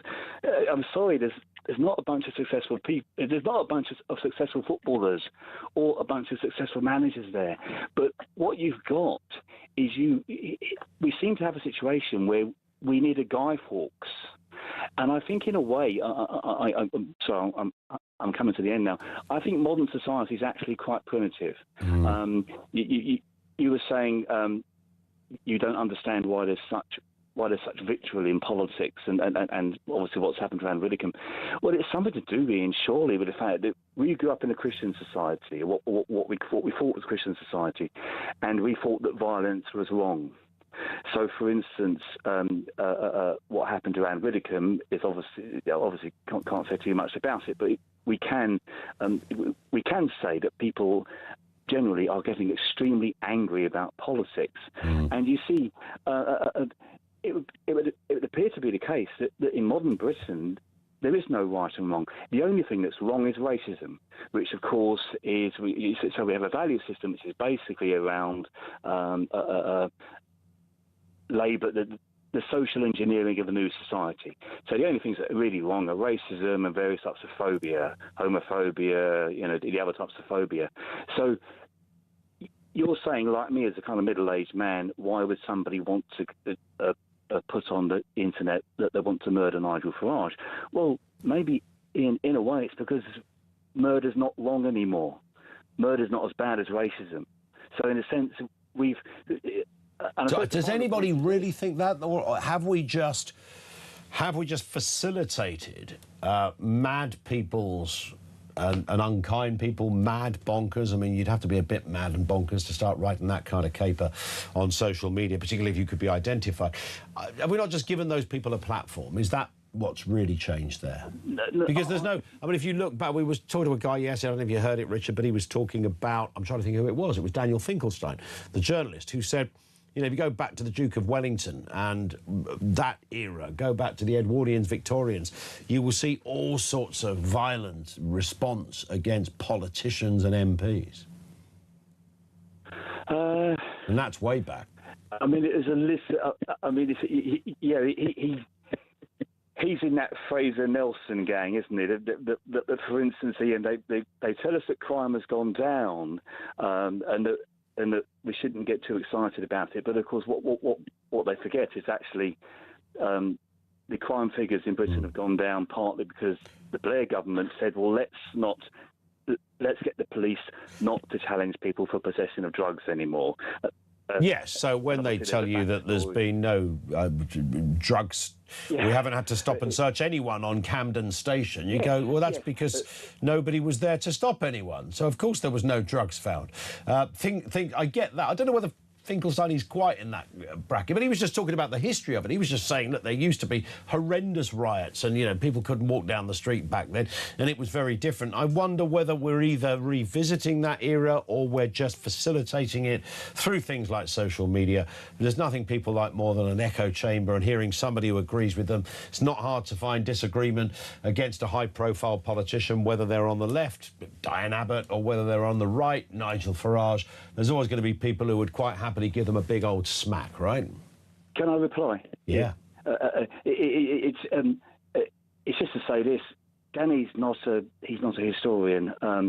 If you ask a historian like David Starkey actually said last year that the society in which he grew up in, and which you, I mean, Starkey's a bit older than you and me, but Starkey actually said that the society that we grew up in was the most civilized society that the world has ever seen, and that's disappeared. And when Donald Trump says Britain has lost its civilization, there's a sense, Ian, and that's he's not actually wrong. And the trouble is, I'm afraid it's the Finkelsteins of the world who have normalised or who have normalised a lot of these social, who've kind of helped us to accept the unacceptable. And I think in terms of the idea that we always have mindless violence in different ways, I think that's just. I'm sorry. I think that's factually incorrect. I'm sorry. I just. Well, he was. I mean, he wasn't. By the way, he wasn't on to talk about that specifically. He just referenced it within a wider conversation. He mentioned a couple of examples of where that had happened. He wasn't suggesting that. There's nothing to worry about. It's always been like that. He was merely saying, look, people with the hump and people who are a bit mad when it comes to politicians have always at some level lived among us. And that was a kind of a fair point in his, on his part. Listen, I've got to stop there, Richard. Always great. Thank you. Great call from Richard down in London, 0344 499 1000. Well, I mean, what about the rude society? We live in a rude society as well. Donald Trump, is he responsible for that? The rude society sounds a bit like something your nan would say, isn't it? It's the rude society. Maybe. The way we speak to each other, the way we are not tolerant of others' views. Who's responsible for that? It's a confused, foggy picture out there. Your thoughts, 0344 499 1000 is where you will find us. Lots to get through, lots to say, and this is Talk. Here at Talk, we're giving you the chance to win a massive £26,000. The question is, what would you do with all that money? I don't know. We've got a wedding. I would buy a camper van. Probably just like clothes, yeah. Go on a big holiday. Emigrate. So if you fancy getting your hands on £26,000 tax-free, here's all the details you need to enter. For your chance to win, visit talk.tv/win or text TALK to 8338 by 6 p.m. on the 20th of July 2026. Texts cost £2.50 plus your standard network rate. Or send your name and number by post to Comp 1 PO Box 3190, Colchester CO2 8GP, to arrive by midnight on the 23rd of July 2026. 18 plus, UK residents only. So for your chance to win, text TALK to 8338 now. This is a network promotion, full T's and C's at talk.tv/win.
Across the UK, on DAB+, on YouTube, on your mobile, and on your side. This is Talk. It is indeed talk. Let's talk about what happened yesterday. Argentina beating England 2-1.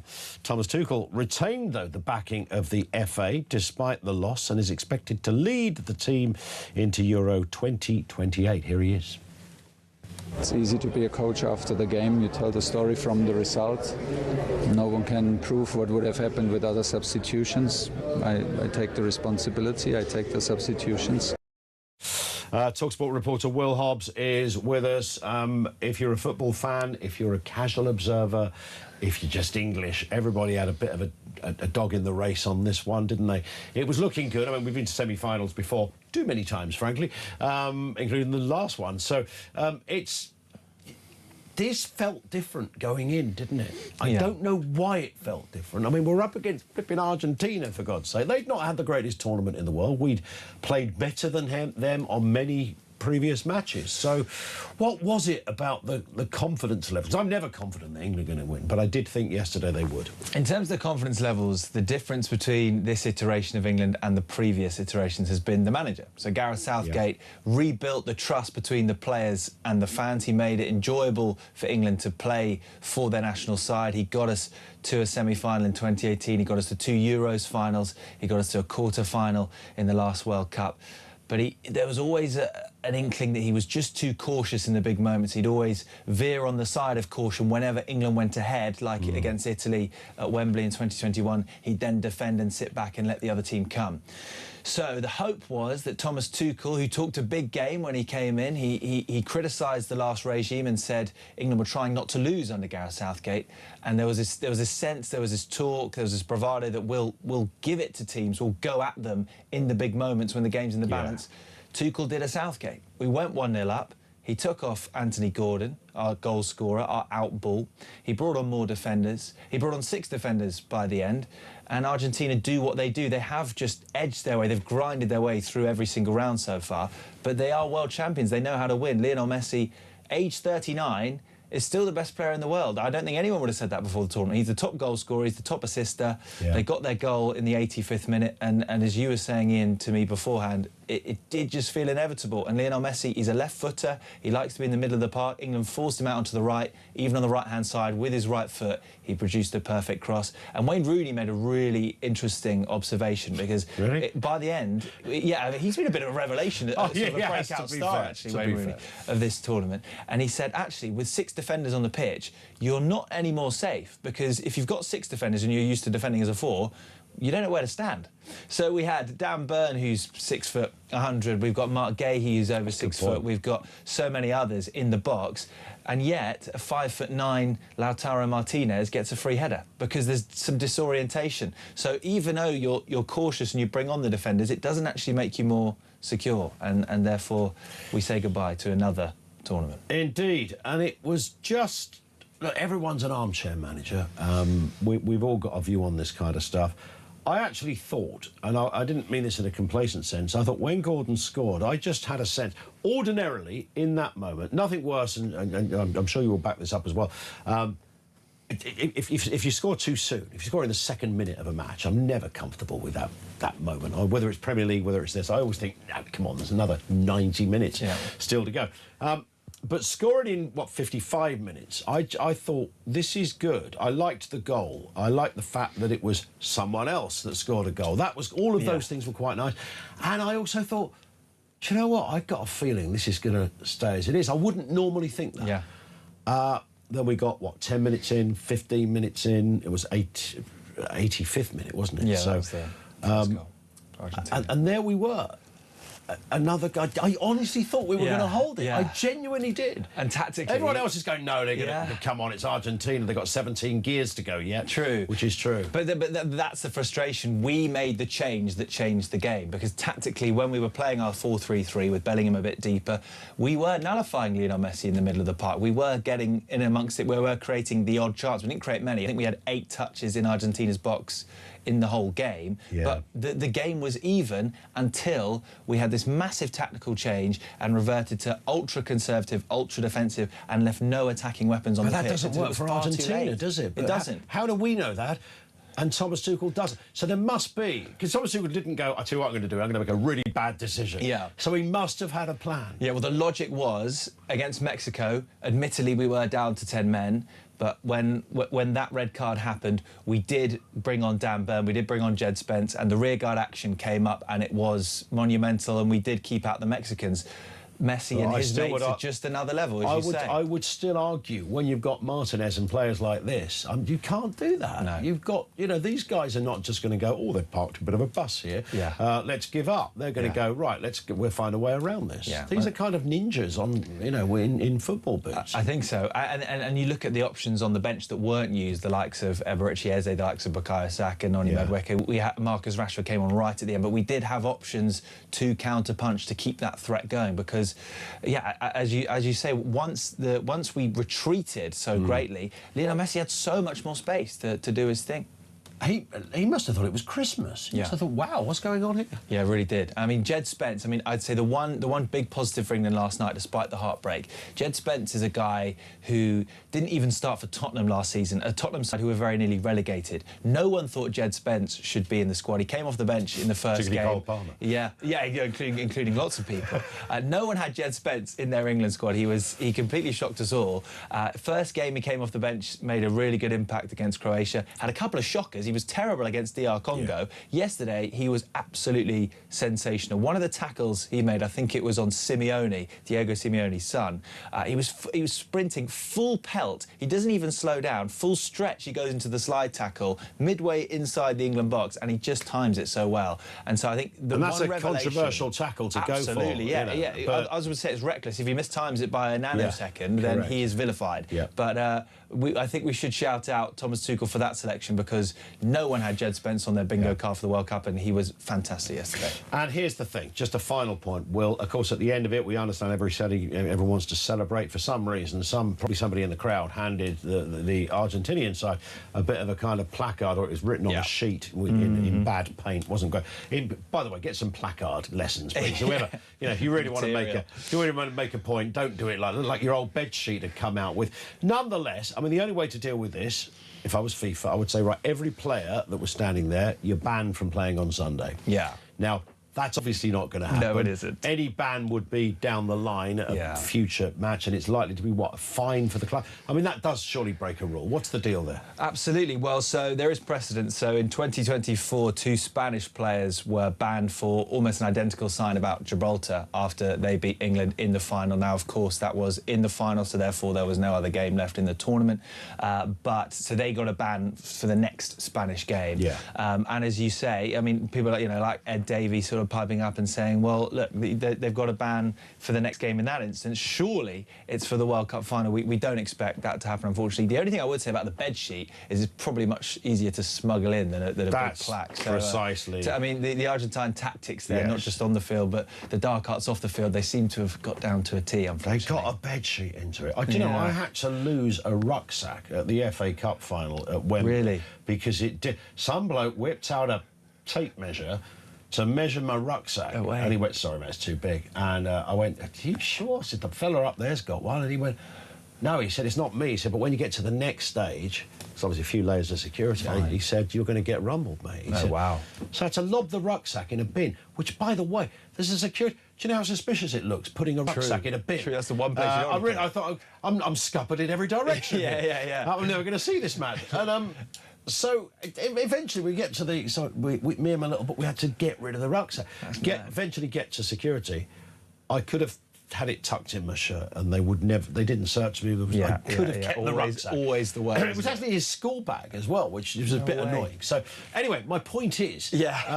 how did somebody get a bedsheet into a semi-final of a World Cup? Unless it came from the dressing room. Because it obviously came from the players. So it could have been in the kit bag, So don't rule anything out when it comes to those guys. There are rumours of an invasion of Argentina by the Royal Navy. That's not been confirmed. Do we have the Navy for that? I don't know. We don't have a Navy, I don't think. So that's all gone out the window. You've got to remember that first. Indeed, yeah. I say that with respect to the men and women who do still actively serve in the Royal Navy. Listen, Will, great to see you. Thank you. By the way, we have still got another match to play, of course.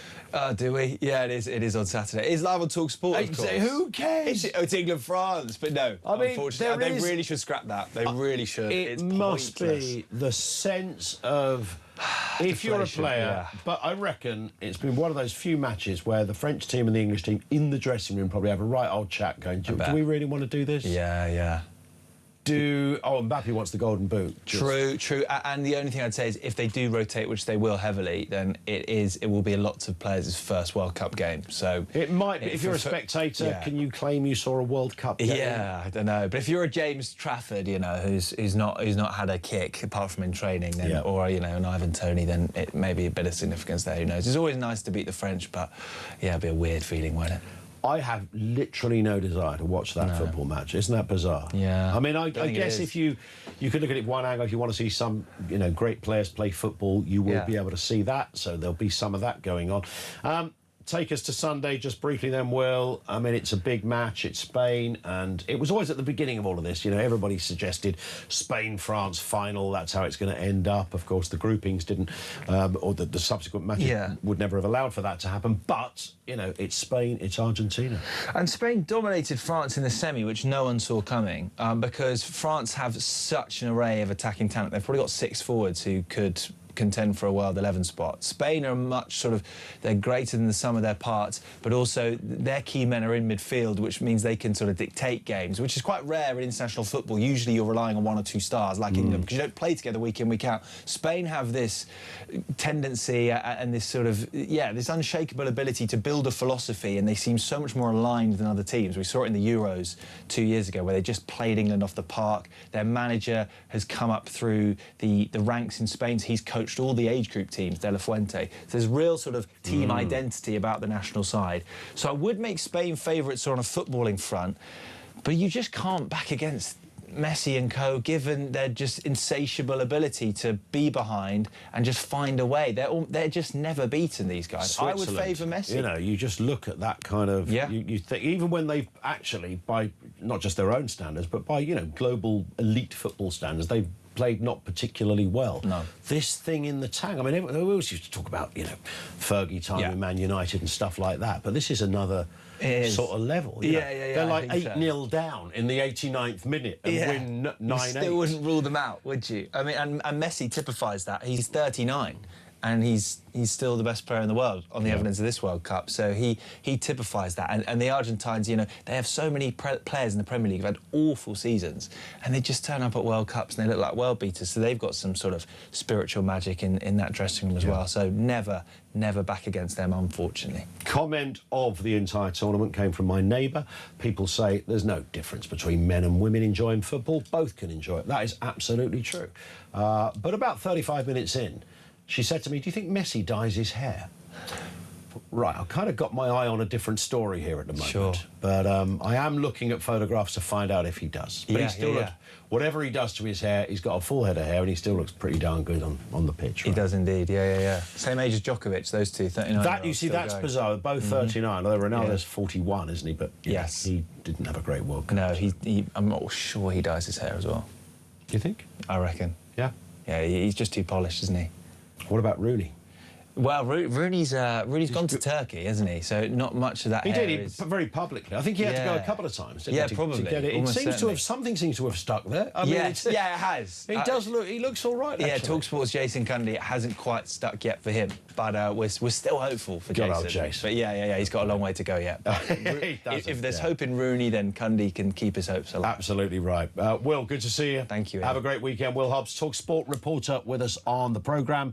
Back with you in a couple of moments. Got a great voice note on the way soon and a brand new Voice of Doom. This is Talk.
The number... I've thought about it hard, and I've decided today I will resign as a Member of Parliament for Clacton-on-Sea, thereby forcing a by-election. Count Binface apparently is now 5-1. Brilliant. You know, so look, I mean, you know, if I were being flippant, I'd say Count Binface's campaign is now well and truly up and running, and Reform are struggling to put a lid on it. Let me be absolutely clear. I have done nothing wrong. I have not broken the law.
Across the UK, on DAB+, on YouTube, on your mobile, and on your side. This is Talk. This is indeed Talk. Just gone 10 to 3. Voice of Doom on its way. First, on that question, what is Keir Starmer's legacy? How will he be remembered? Here's a voice note from David. Free Kellogg's cornflakes and Weetabix. Free sausages. Or is that hostages?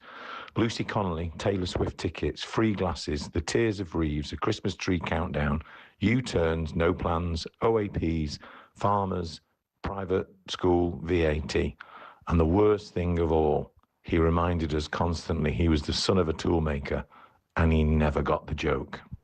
Son of a toolmaker? There's a little factoid we didn't know. Did he mention Christmas tree countdown? Could you please join me when I say 5, 4, 3, 2, 1. Yay! It worked. Nervous moment there, but it's all good. It worked. Oh, all I hear is Mr. Tumble when he says that. It's got kind of like it's like a kid's. Hey, it worked. Look at my shiny bag. It's just everything about it is just awful. I think that, curiously, that to me typifies Keir Starmer. That in that one clip, everything that's wrong. He just wasn't very good at that stuff. And you kind of need, well, you just want an MP or a Prime Minister to go, look at that tree, look at that beauty. Isn't that great? You'd have one of those at home, wouldn't you, kids? That would be it. And it would sound a bit real. But it didn't. Right, before we go and speak to our next caller, let's do the Voice of Doom. Voice of Doom is, of course, a mystery voice, which is political. It's a brand new one. The last couple have gone bang like that. So it's a brand new voice. Very simple question. Who is this? There is a problem here. Let's hear that again. There is a problem here. OK, and again. There is a problem here. 87222. It's the only way to take part in this. 87222. If you know who this is. There is a problem here. And if we get a right answer, we'll tell you after the news. If we don't, it rolls over to tomorrow. One more time. There is a problem here. 87222. Jones in Sunderland. Hi, Joan. Hello there. Hi. One thing I will never forgive Keir Starmer for is the way he, Hermer and Bob Silver dragged our veterans through the courts years ago. Mm-hmm. And Starmer and Hermer are doing it again now, while giving the IRA immunity. It's just not right. When you think about it, we ask our military to go in our name, either to protect our homeland or abroad. We send them to hell and back. They come back, they could be minus legs, arms, blind, covered in scars. Sure. And not all scars are physical, some are mental. They've seen their mates blown to pieces, and we throw them out onto the streets. But one thing I'm pleased about is I will not have to see Starmer on Remembrance Sunday at the Cenotaph with his wreath of poppies, walking along, bowing his head. And I just don't feel that man's sincere. We throw our veterans out on the streets. Maybe they're invited in at Christmas by the Salvation Army for a couple of days to get warm, and they're thrown out again. And at the same time, we have people who have broken into this country. We know nothing about them. They're given homes, dentists, doctors, you name it, everything at all. And to me, that is not right. It just breaks my heart. What other country in the world treats its ex-servicemen and women the way we do? And what I would say is, you might as well say, send us to the front and stab us in the back. Invictus, the Invictus Games. Invictus means I remain. Well, Starmer's gone, and Invictus, all our troops, our military, past and present, injured, just bear that in mind. And I thank you. I'm getting upset now. No. Thank you for your service. Joan, I thank you for your call. Thank you very much. Joan in Sunderland paying her tribute to the fallen and those that fight for the country. I hate to burst any bubbles here, but of course Keir Starmer will still be there at the Cenotaph. As a former Prime Minister, you get to attend, not in quite the same profile as the sitting Prime Minister who lays the wreath on behalf of the government. But yes, you take the point. Thank you to her. Gary says, I keep hearing people say that Andy Burnham is a better communicator than Keir Starmer. Well, let's face it, he couldn't be any worse. But I am wondering if it's just a case that as a mayor of Manchester, he's been fortunate enough to have a better message to communicate. The fact that a mayor can take credit for things going right and deflect the blame on others, like central government when things go wrong. But when he's the PM, the buck stops with him. And the truth is that he's going to inherit all the same problems as Starmer. Personally, I can't wait to see him try to use his silver tongue and supposed boyish northern charm to polish that particular you-know-what. It's a fair point. There's the gap between being the mayor, even of a big, significant city like Manchester or London, to being the Prime Minister is massive, and there is no finger-pointing elsewhere. On a lighter note, Voice of Doom. Who is this? There is a problem here. 87222 if you know. Let's get the news now. 3 o'clock.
across the UK, on DAB+, on YouTube, on your mobile, and on your side.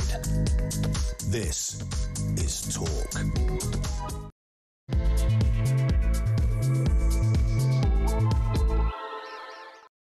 Good afternoon. Yes, welcome to the home of common sense. 3 minutes after 3 o'clock. We're exploring the legacy of Keir Starmer.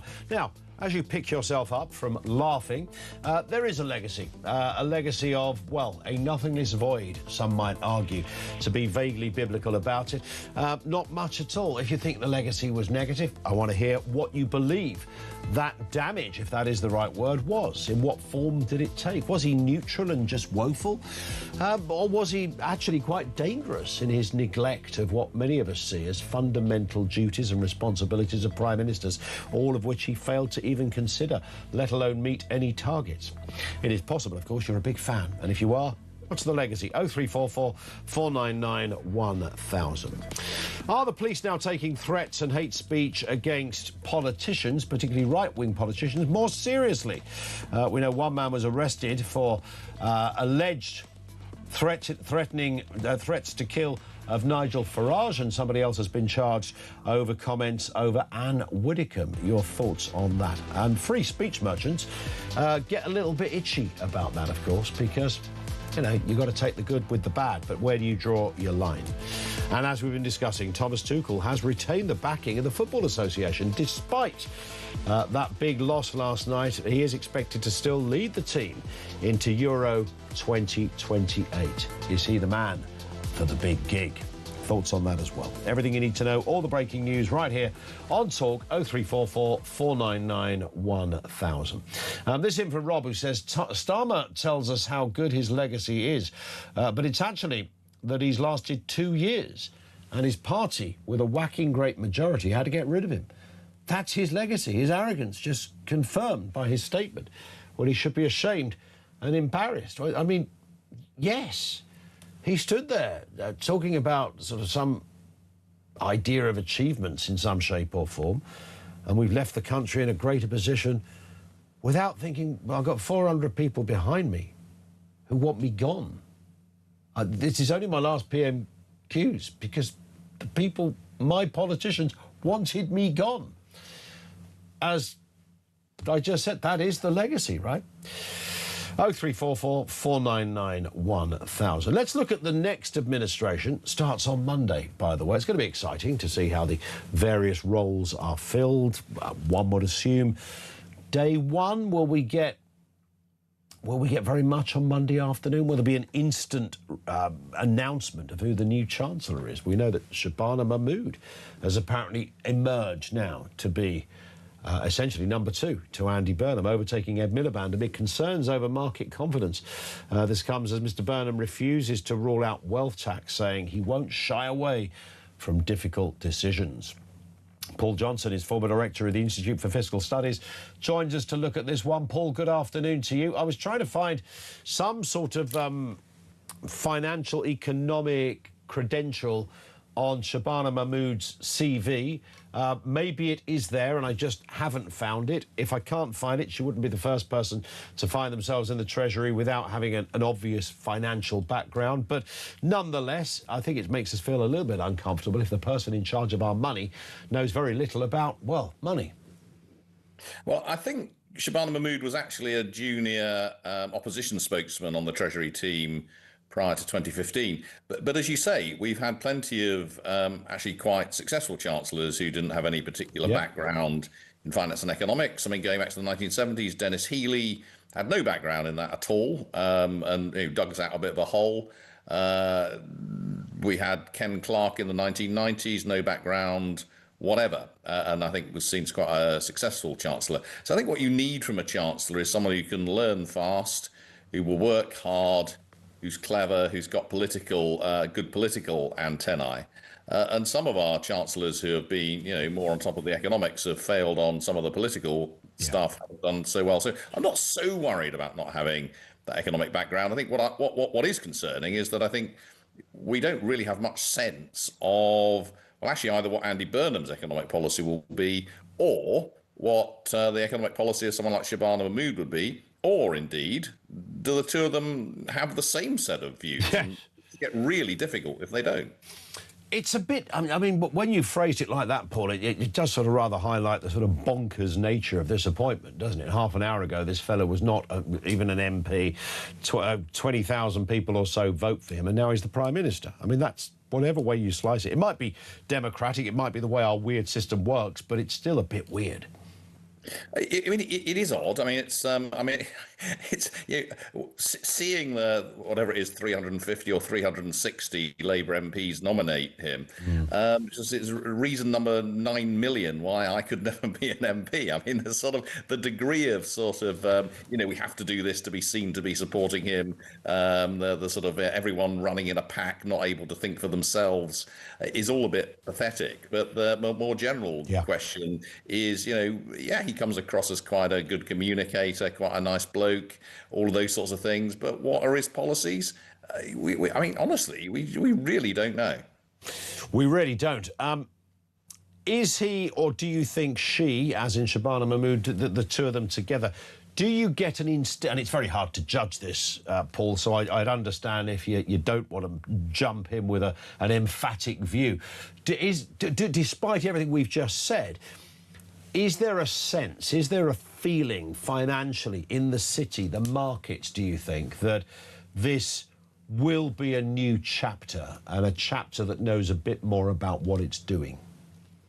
Well, I think on the economic side, there's clearly some residual nervousness. I mean, when Andy Burnham said about 9 months ago, we shouldn't make policy as if we're in hock to the bond markets, I think that indicated a degree of naivety about economic policy and about the way that borrowing and so on works. Now, he's rode back from that. He said he'll keep to the fiscal rules, but he has, as happens with putative leaders, he's said one thing, as it were, to the voters of Makerfield, then he's saying a different thing to the MPs. Now, maybe he'll end up saying a different thing to the country. So I think there's a general sense of, well, we've just got to wait and see. We'll give these guys we'll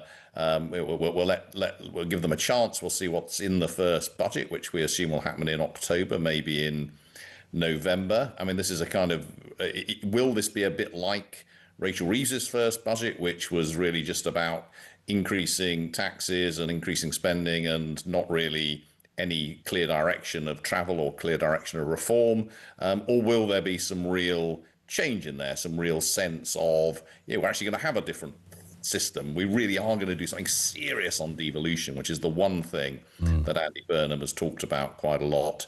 And what will he do to? I mean, how will he deal with what is a continued really difficult tax and spending situation going forward? When we hear rumblings about wealth taxes and the like, I don't know whether that's sort of merely journalists throwing that out as a speculative kind of thing, or whether this has been kind of leaked from his team, that they'll look at this, testing the water. I mean, I don't know what form of wealth tax would come in. There's also talk of, which wouldn't be entirely Andy Burnham's idea, getting rid of stamp duty and council tax and having a sort of a different kind of property taxation. There's all of this going on. I mean, much of this would surely cross a line on the Labour manifesto of not raising taxes on ordinary people. Well, they've already done that, and they've done that, big time. I mean, that line was crossed years ago. We've had, this Parliament will see one of the biggest tax rises in history, and most of that will be on working people. So that manifesto pledge is junked quite clearly. In any case, in terms of the sort of issues that you describe, I've no idea what is meant when people talk about a wealth tax at the moment. Sometimes they're talking about just a small change to capital gains tax, which is a tax we already have.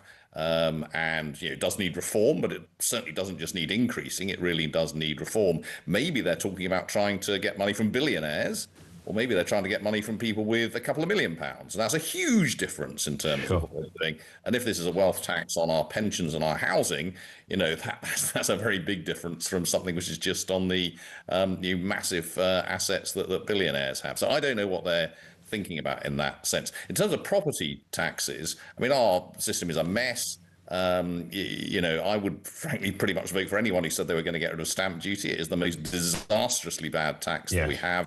So I do hope that he follows through on some of those changes. But again, we've heard Andy Burnham talk about something actually very sensible, which is moving away from our current system to a land value type tax.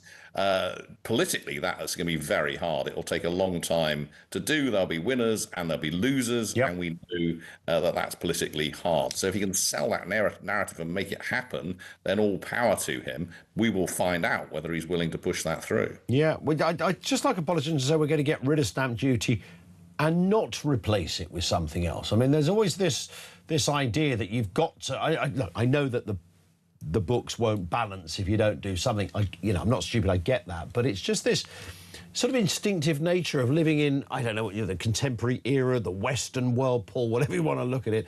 You know, there's always has to be everyone's looking for another tax. Pat McFadden made that point, didn't he? We're always looking for ways to raise more taxes.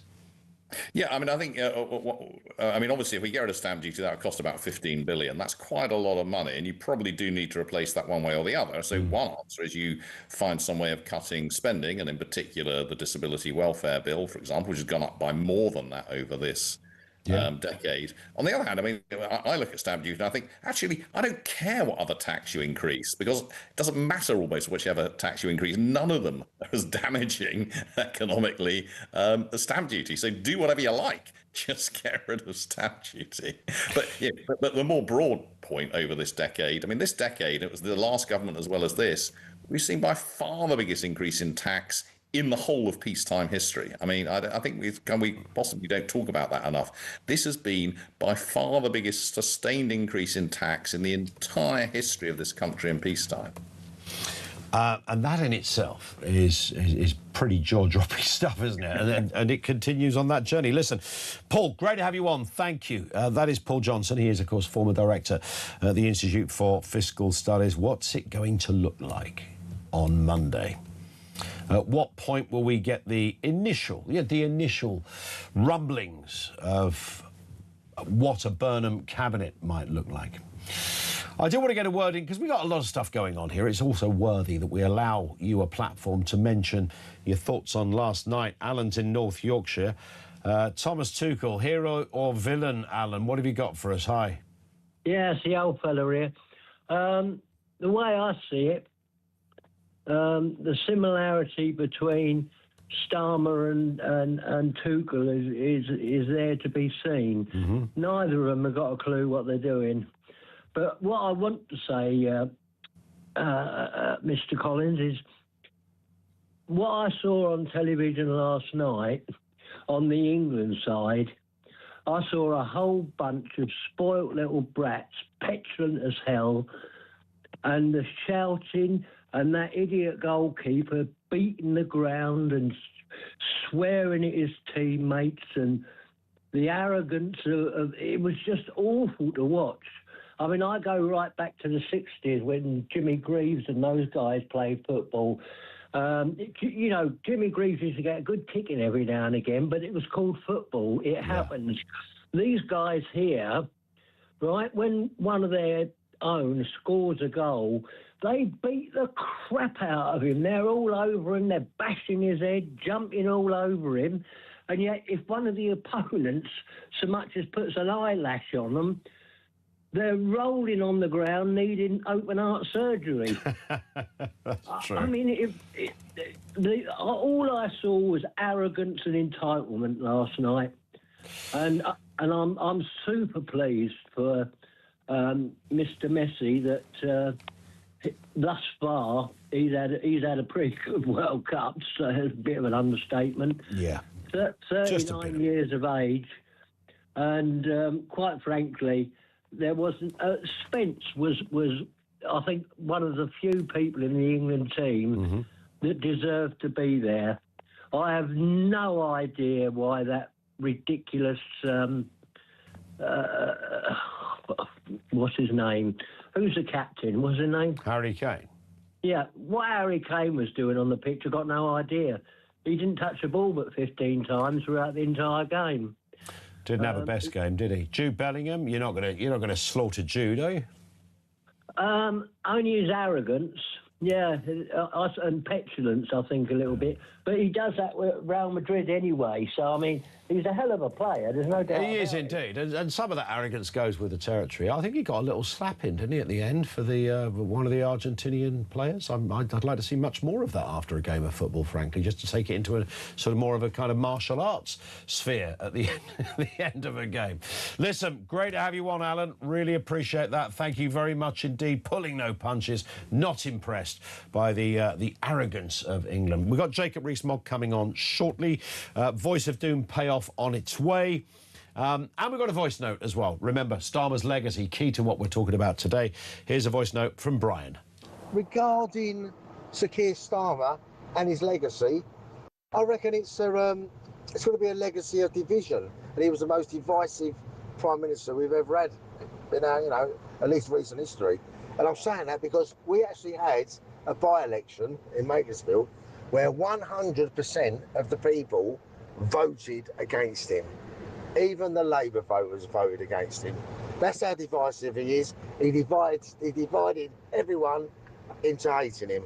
And the other thing is, mate, I don't know about Messi dyeing his hair, but last night I wish he'd wash and go, mate.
Thought about it hard, and I've decided today I will resign as a Member of Parliament for Clacton-on-Sea, thereby forcing a by-election. Count Binface apparently is now 5-1. Brilliant. So look, I mean, if I were being flippant, I'd say Count Binface's campaign is now well and truly up and running, and Reform are struggling to put a lid on it. Let me be absolutely clear. I have done nothing wrong. I have not broken the law. Across the UK, on DAB+, on YouTube, on your mobile, and on your side. This is Talk. It is Talk. Let's, before we go any further, do the Voice of Doom. This is the, we obviously, Mystery Voice, played it to you before the news at 3 o'clock. It was a brand new one. It's day one. Has anybody really gone and got it on day one for the third day on the trot? Let's have a listen to the voice. There is a problem here. Who's that then? Thoughts and guesses look like this. Douglas Alexander. Remember him? No. Carly Simon. Carly Simon sing You're So Vain. I think that's Carly Simon. Didn't Carly Simon sing the theme to The Spy Who Loved Me? That is Carly Simon, isn't it? Which is a great theme, by the way. But the last time I looked, she's not a politician. Michael Gove, no. David Mundell, no. John Leslie, no. David Henry, Michael Martin, Danny Alexander. Remember him as well. It was none of those people, but we did get quite a few winners. The first person who was through with the right answer was Chris in Wallasey. Let's hear the voice again, Sam. There is a problem here. The answer was former Conservative MP, Cabinet Minister Liam Fox. Dr. Liam. He was actually a doctor, but was never health. So they always do that. They never give the doctor the health secretary, but you'd think that would be the one they would do. But he did serve. And he had a couple of squabbles with rules and regs, as I seem to remember. But nonetheless, Liam Fox was the answer, which means for the 4th day on the trot, we'll have a brand new one tomorrow. Heather says, Heather's in Nottingham, Keir Starmer should be remembered for his coining of the phrase, oh, I did read this, didn't I? Far right, yes. I think he will be remembered in part for that. Fafa, Andy Burnham, says, so far has not communicated with the people, but can find the time to speak to ex-footballer Gary Lineker. Is that the journey he's taking us on? It's a great question. I did spot that. I saw something on socials and I thought, why is he talking to Gary Lineker? I couldn't quite work it out. I don't think there's been any. The bloke starts work on Monday. He's just randomly become our Prime Minister. I know nothing about him. But a tiny bit. You know, lots of catchphrases and buzzwords. Inequality, north-south divide. Normal. I'm dead normal, me.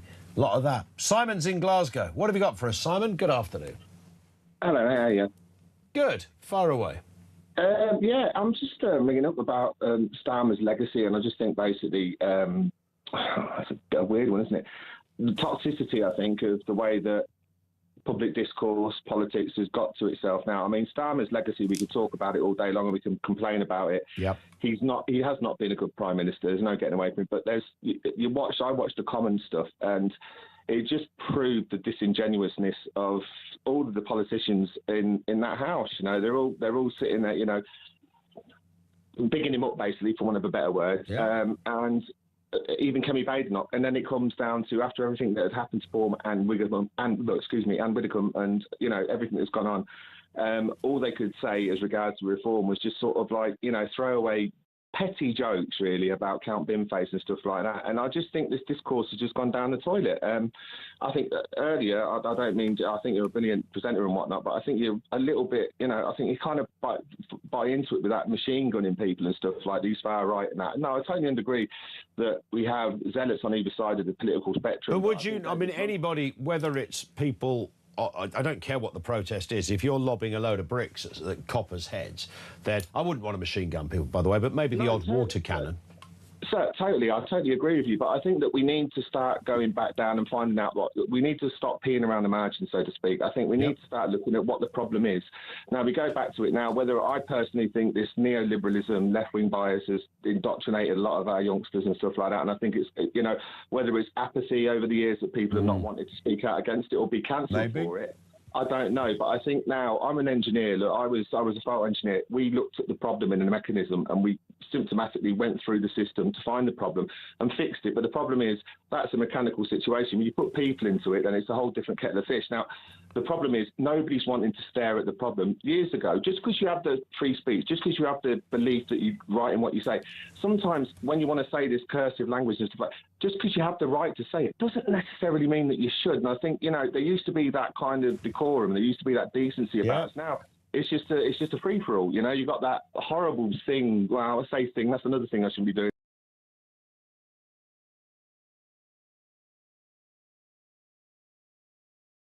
There, and I just think, I don't think you need to clamp down. I just think, I don't know how to fix it. It's a weird one, but I just think we've lost that decency where all this stuff's kicked in and there's no dialogue anymore. It's just we have, yeah, everybody's got the microphone or the stage or the spotlight. Everybody believes they're right, left wing, not right wing. Everybody believes they are correct, whether you're left, whether you're right. I think when you get things like people kicking off immediately after Southport, I think if you took any one of those individuals, sat them down in this studio and asked to talk about what you would call right or centre-right politics, I honestly think, Simon, they would not have a clue what I was talking about in the question. I absolutely agree with you, and I think that goes on both sides of the spectrum. To be honest with you, I think we're actually at a race to the bottom here, where it's sort of like who can say the worst thing, and then they're just going to up the ante. Yeah, I think you're right. By this.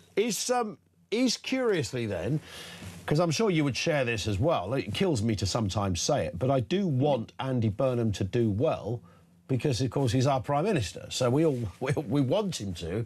And that always sounds a bit counterintuitive. Can he turn things around?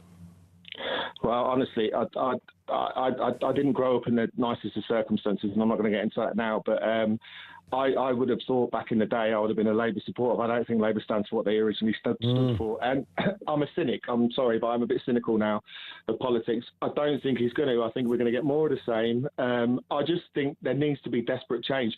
But watching those votes in the Commons at Keir Starmer's final PMQs, it just doesn't encourage me to know that there isn't going to be any change, and I don't know how it's going to get fixed. But, you know, if that's for people far cleverer than I. I agree. I tell you where my fear lies, Simon. You know, Starmer came in, there was no big plan, there was no ideology. We thought there might be, turns out there was literally nothing. He thought just by not being a Conservative, or the Conservatives, then that's all he needed to be. And I do wonder whether Andy Burnham will kind of fall on the same bear trap of all I need to be is not Keir Starmer. Well, we kind of fell into this situation where they're doing this whole, it's a parliamentary democracy, you know, they get to vote in. But at the end of the day, it's easy to say when you've got a massive majority, isn't it? But, you know, the people voted for something, and it's already been clear 2 years ago. The folks voted, yeah, you could argue that it was apathy because of the Conservatives and whatnot, but they voted Labour in, for want or for good, they voted Labour in, and they basically went back on everything they've done, and it's just more of the same. I mean, it's 30 years of people voting. I'm not going to get into the whole immigration thing, but, you know, people voting against something, voting people in to do something, and they just haven't done it, you know. And it's like, how long is this going to get? You know, it's just more resentment, and this is where it goes on to the far right stuff, you know. People chucking bricks, it's totally out of order, and the violence after the Belfast thing, it's just totally. But then you've got to go back again and see it's symptomatic. You know, people are resentful, and if people don't have a voice and feel they're being ignored, then, you know, as soon as dialogue goes out the window and you're being ignored, then what else are people going to do? I'm not justifying it. I'm just saying that this is what's happening. Yeah, no, and of course, you know, that people will always fill a vacuum where there is nothing being done on those particular pressing issues that people do feel strongly about. Simon, thank you. I've loved that conversation, mate. That was brilliant. Simon in Glasgow with his thoughts on where we are at. A race to the bottom. I like that. That's a great point of debate as to where we're at. Do we have too much opinion? I said this yesterday. I said it as a throwaway remark, and the more I think about it, the more interesting I think it is. If we didn't have social media or 24/7 news, would Keir Starmer still be in a job? And I don't say that because the news exposed something. I mention that because of the amount that we discuss stuff. Whether you like somebody or not, the amount we discuss.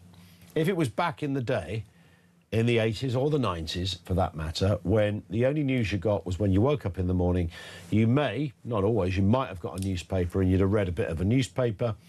And then later that day, maybe 6 o'clock in the evening or 10 o'clock in the evening, you would watch Trevor McDonald read the news. And that's it.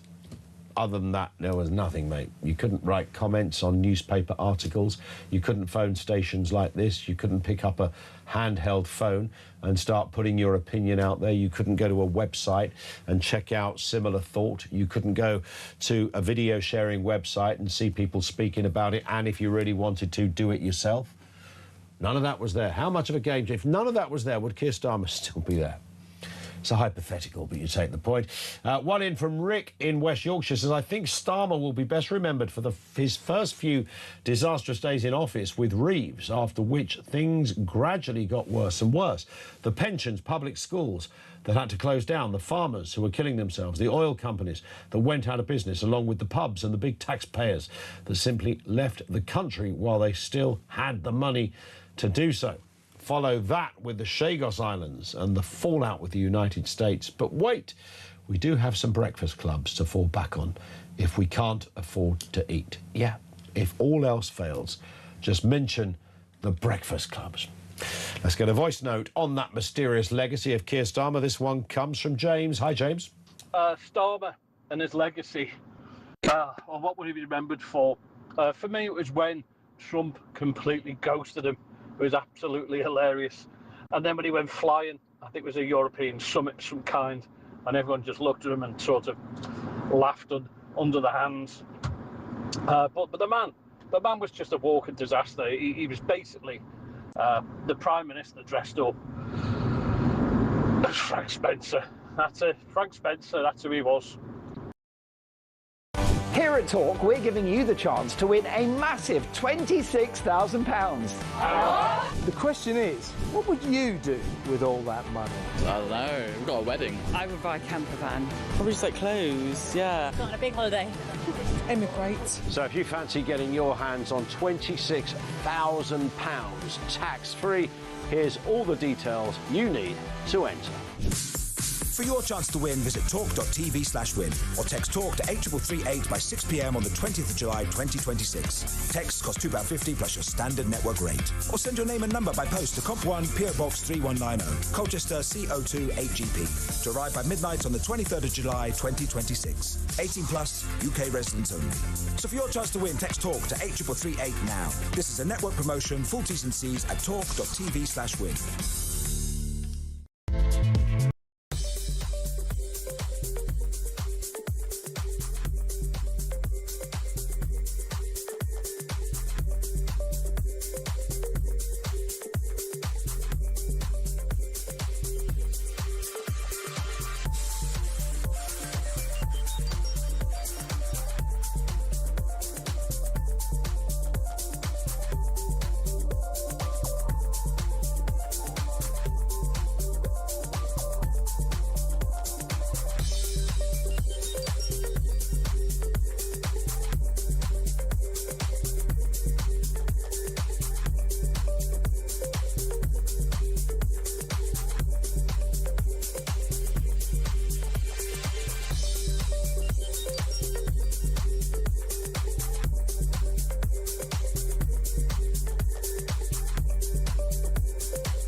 Across the UK, on DAB+, on YouTube, on your mobile, and on your side. This is Talk. It is bizarre, isn't it? What a random thing to say when we come back after the news. That made perfect sense to Sean Keach, who's in the studio. It is bizarre, isn't it? It sounds like a profound... A lot of what I bring you tends to be bizarre, so... We get a lot of bizarre stuff from you, Sean, but that's why we like Sean Keach coming in. Sean, of course, is head of science and technology over there at The Sun. If you've never got a chance to visit some of the kind of tech pages, you're all over the specific tab, of course. I am. In fact, on the website. Well, it's not very much I can say. I've been to 2 secret briefings in the past 2 weeks that I literally can't tell you anything about. Probably, I can't even tell you when I can tell you about what I've been told. You can't tell me when you can tell me. I'm NDA'd up to my eyeballs, but there's some interesting stuff coming in the future that at some point I will tell you about. That's great. Relating to things. See, when it comes to science and tech, what's interesting is that anything that's coming out at Christmas, for example, is already ready to go. Oh yeah, it's all being they're not built. They're not about to wait till the first week of November and going, what shall we do? So if Apple is indeed building a foldable phone, that will already be well in production. So it'll be well. Yes, on its it will way. be sitting on someone's desk. Yes, it's factory millions rolling off the factory lines, but they managed to keep it relatively secret. I remember going to a function years ago. It was like one of those press nights for a theatre show, and one of our former colleagues, a relative of his, was there, and she worked for Apple. I think she worked for Apple, not over here, but over there, and she had an iPhone. Nobody had really seen an iPhone. Top secret iPhone. Yeah, it wasn't... I think they were out or just out, but hardly anyone had one. The contagion hadn't happened. And she was using it, and people were like... There was a crowd around. I go, wow, how does it work? How does it work? And, of course, I refused to have an iPhone because it didn't have any buttons on it. I genuinely, and I ran with that for What about... is this voodoo? Well, yeah, it was actually based on the fact that because I'm sort of part of the digital era of technology in a radio studio, when they introduced touch screens in radio studios, it was the worst thing and remains the worst thing. Well, it's still true in cars as well. People get very aggrieved by touchscreens in cars, and I actually kind of agree because I quite prefer when it's like it's less distracting, I think, than trying to where's the thing on the touchscreen. I think it's better when it's like a dial or a knob. It feels well. The other thing you see, if you've got a screen and it does that when you touch it, it just moves around. It's like, no, that's no good. So that's where my anti-touchscreen thing came from. Now, I can't... It's funny, I found an old BlackBerry in the loft the other day. It wasn't mine, it was my other half's. And I looked at it, and it just looked so bizarre. Beautifully made, as they were. Yeah. They were lovely bits of kit, and I would imagine probably cost like quite a lot to build. Can't remember what they sold as. And then they just vanished, didn't they? They were gone. Everyone was obsessed with BBM, and then it just almost disappeared overnight. I had a BlackBerry envy of people who had that sort of oyster-shaped thing. It just looked like, but now wow, no one's envious of BlackBerry. They're actually typing on it. This is amazing. It's not just a silly keyboard, it's everything. Let's just a brief mention. The government love a sort of social media announcement about young people. And they came up with a bizarre one this week, and I just don't know how it works. And we spoke to somebody yesterday who kind of echoed this point as well. This is a social media curfew. So there's a social media ban on its way for under 16s. But this is a curfew for over 16 and 17-year-olds. This is a funny one. And it's very strange because all of these social media ban, it's all coming out in dribs and drabs. They're sort of releasing it very piecemeal. But yes, you're right. So there's this idea of a curfew. But basically, the government is very worried that if you ban teenagers, 13, 14, 15, from using social media, then suddenly they hit 16.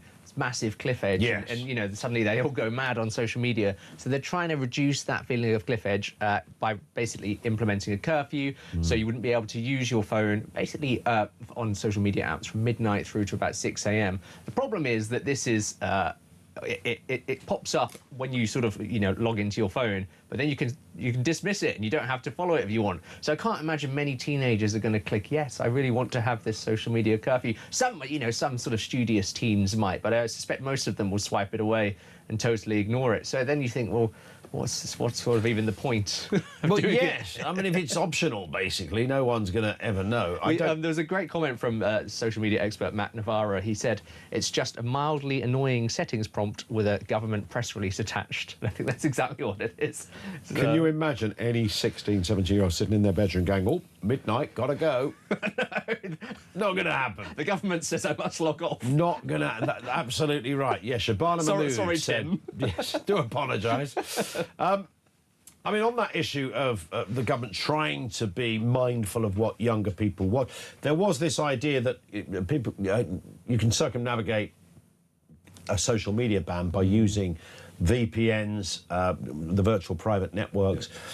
Then the government said, well, we might ban those as well. This was another sort of cack-handed attempt. This was all a bit weird. Right, OK, you're going to ban VPNs. They do actually have a legit use in places. Oh, absolutely. As well. I mean, this company, many big companies will use VPNs because they allow you to have a sort of secure access to the internet. So very important. And I think it's one of those things that maybe, without delving into, seems like quite a good idea. Oh, well, teens could bypass this with a VPN. VPNs are widely available. Let's just get rid of VPNs. Yes. But actually, when you start to approach that, it's very difficult because they have so many legitimate uses. And also, when you look at the list of countries that have banned VPNs, it's sort of the likes of Iran, Russia, China, North Korea. It's not necessarily a great list of countries to be in. Yeah. And so I think they sort of realised that it might be not the most sensible move, or even very feasible to implement. Well, indeed, and there's just something that looks absolutely horrific when a government starts to say this is what we're going to do.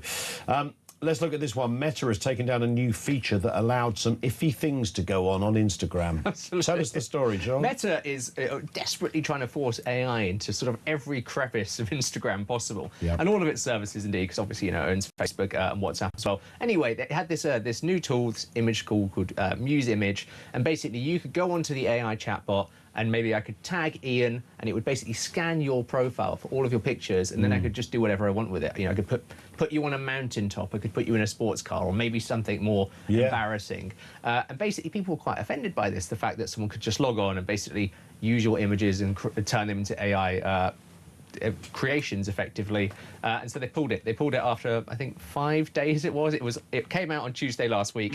It was gone by Saturday. Wow. And because it was basically on by default, so you had to go into an obscure part of your settings and basically opt out of people being able to use your images for this, or you could turn your account private. But obviously lots of famous people don't want to have private accounts, and lots of regular people don't want to either. So they've scrapped it. They said that they realised it wasn't a good idea. It's quite bizarre, isn't it, how this one particular area of AI, in terms of photoshopping and, you know, also video content and the like, it seems like a little while ago that somebody sent a picture to me, a mate of mine said, oh, I just did this with an AI tool. It was a picture of me sitting in a noddy car or something. It was something really daft, you know. He just literally put in a request, put Ian Collins in a noddy car, and this is what came up.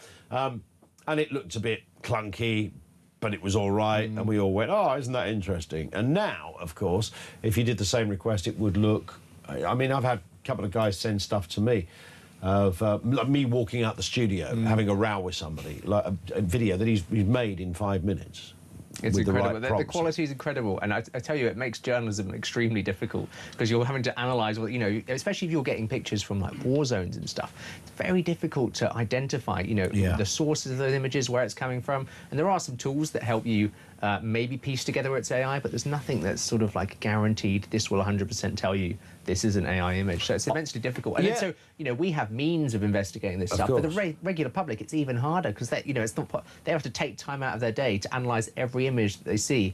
It's just not feasible. There was a story the other day. I won't say which one it was, but a news story which I first saw a video clip on social media, and 100% of me assumed it was not real. Not that it didn't look... It did look real, but that's irrelevant now, because you can just say, well, make it grainy, make it look like it's footage from 1972, 1954, 1854, whatever you want. You can do all of these in the prompts and make it work. I just assumed it wasn't, and it was... I just thought, what a... And then I discovered, actually, it was a true clip of a news story. But what a challenging world we live in when that becomes your... I mean, for many people, they look at stuff at the amount of times. I do see what turns out to be genuinely fake on Twitter or whatever.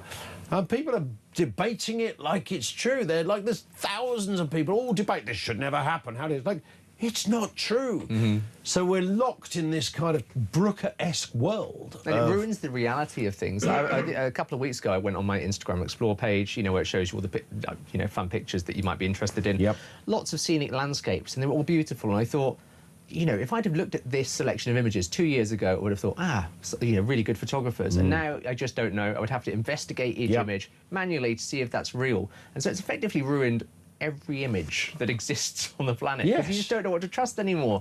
And so that's difficult, I think, for humanity to accept, because it's been such a sudden change. It's not something that we've... And, you know, kids will now grow up in this world where nothing can be trusted. It is weird. I don't know whether there'll be a greater way of authenticating things more instantly. Surely that AI must be able to produce that as well. I think, well, currently, major tools, like, for instance, if I went onto Google Gemini and created an image, it would watermark it, and so then I could put it back into Google and see, was this image created by AI? And Google could tell me, but there needs to be a sort of cross-industry consensus. And then probably what you're going to have a quicker way is positive authentication. So rather than watermarking AI images, when I take a picture, say, on my iPhone, mark it at that point. So this is a legitimate image, and then it breaks the seal if it's edited in any way. And so maybe, you know, when you have professional cameras, marking them at the point of the photograph being taken, I think is probably the more sensible way to do it, but it's a difficult challenge. I don't even know. It's that good. I don't even know whether you're actually in the studio with me, Sean. I might not be. This is some sort of AI hologram. You know, you've gone to one of those places in California and they've sold you this program. I would like if I could still collect Sean Keith's never existed. He's got a whole life story. He can do what he likes. Exactly. He's got a whole life story, and it's all been built around this kind of fictitious character called Sean Keach. I'm just Mark Zuckerberg's pet. I love it. I love the idea. Just a quick word on scamming, because one big mobile broadband and mobile phone operator have published some details on scamming. It's always good to hear this. Oh, yes, so this is from Virgin Media O2. And actually, I would love your guess at what is the most common scam text received.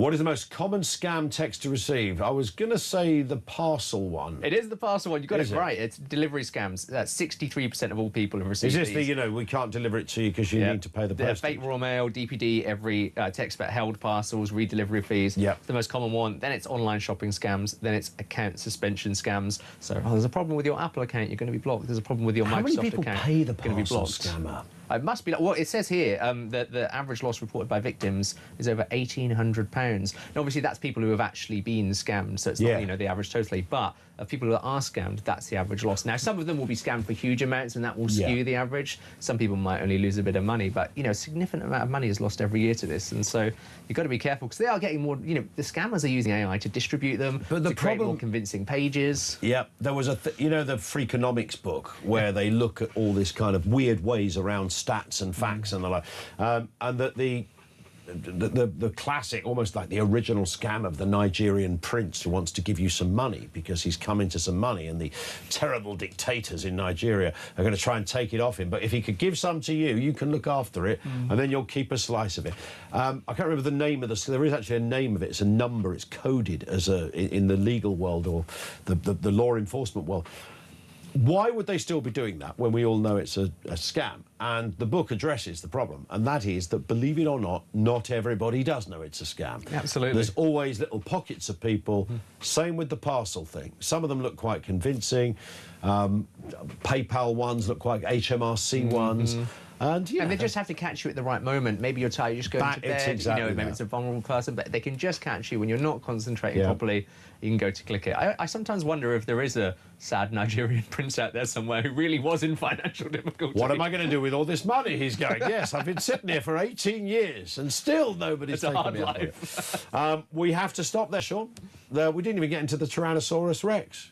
We could do it next week. Should we do it next week? Yeah, we'll do it next week. The T-Rex story is brilliant. I love it. Stand by for that. Check out Sean's columns and that of his colleagues as well, Sun Tech. It's all there on the Sun's website. Sean will speak next week. Certainly. Sean Keach is Head of Science and Technology at the Sun.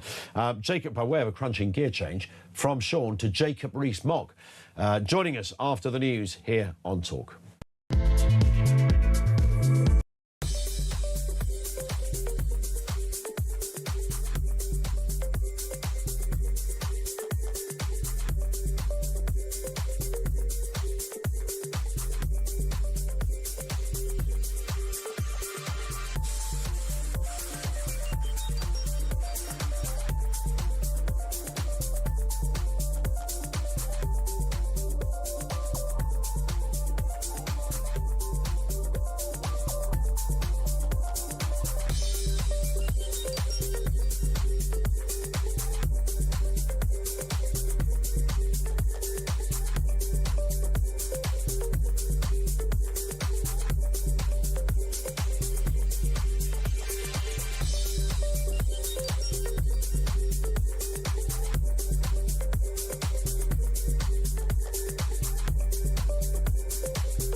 I've thought about it hard, and I've decided today I will resign as a Member of Parliament for Clacton-on-Sea, thereby forcing a by-election. Count Binface apparently is now 5-1. Brilliant. So look, I mean, if I were being flippant, I'd say Count Binface's campaign is now well and truly up and running, and Reform are struggling to put a lid on it. Let me be absolutely clear. I have done nothing wrong. I have not broken the law.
Across the UK. On DAB+. On YouTube. On your mobile. And on your side. This is Talk. We have Kevin O'Sullivan in with us shortly. Looking forward to that. We were going to be speaking to Jacob Rees-Mogg. Struggling to pin him down at the moment, but don't worry. Either throughout Kev's show or at some point over the next few days, I'm sure he will reappear. Paul says this: I will remember not only Keir Starmer, but every Labour member as being the government responsible for British girls being gang raped, girls and boys being murdered by people that they have allowed into our country illegally and let them stay. They get hotels and benefits and commit the most vile crimes, and the government allows it and welcomes more of them. Paul, thank you for that. Although, look, I'm not going to defend anything here, but most of that way predates this government and Keir Starmer. I mean, this goes back years, and went unchecked. That is a crime scene in itself. Ian, down in London. Ian, what have you got for us? Hi. I've got to say, I'm upset about the result, but I've got to thank Tuchel for the one thing that he did. By doing and going defensive, it means that Starmer and Macron both are going to lose out of going to a World Cup final. Now, really, truthfully, is that not a brilliant thing that both of them thought they were going to, especially Starmer, thought another freebie, I'm going to go to another football game? Yeah. And then suddenly it all got ripped away from him. Just like everything else, all got taken away. It all got... I mean, you've just raised another point there, maybe without realising it, Ian. You know, we always do that thing, oh, we're just not good enough, we couldn't do it. You know, France, the favourites, are also not in the final, so it ain't just us. No, it's like, it is. You can imagine he was sitting there rubbing his hands, saying to his son, get your passport out. First-class flights. Yeah. That place where you see Beckham and his missus sitting, you're going to be in that kind of nice leather setup away from the riffraff. And he'll be sort of on the phone, Lord Ali, just before I go, do you think you can get another dress for Victoria? Or get one from Victoria for Victoria. Absolutely, from Victoria to Victoria. Nice. Right, but I don't think, truthfully, that the other Victoria Beckham's dresses would actually fit Lady Victoria. I think she'll be too big. She really does. Well, I think I'd say that kindly, of course, because obviously the other one is a slimmer Victoria, I think it's fair to say. Listen, great call. Love it, Ian. Thank you very much indeed for that. Let's get a voice note on this same question of Starmer's legacy. Here's Neil. Right, Keir Starmer, I think it's been brilliant. Oh, no, I've changed my mind. No, he was awful. No, I'm going to change my mind again. No, absolutely brilliant. No, change my mind again. Yeah, I'm going to keep U-turning. U-turns. That's what he's going to be remembered for. Two-tier Keir and U-turns. Awful Prime Minister. Absolute shambles. Glad he's gone. Cheers, bye. We weren't going to play that, and then we did. But Neil, thank you. That was brilliant. I love it. Mark's in Lincolnshire. What have you got for us, Mark? Afternoon to you. Afternoon, Ian. What have I got for you? I've got, I think, a bit of a corker, really. Yeah. Civilisational decline. I think we see it throughout our entire system, don't we? But, you know, you can look at the Clapton by-election, where have you, but the story that I wanted to mention, I don't know whether you remember this, Ian. There was a lady, a councillor, called Sarah Wood in Kirklees Council. She went kind of a little bit viral. So this is the lady that went on. She's newly elected for Reform.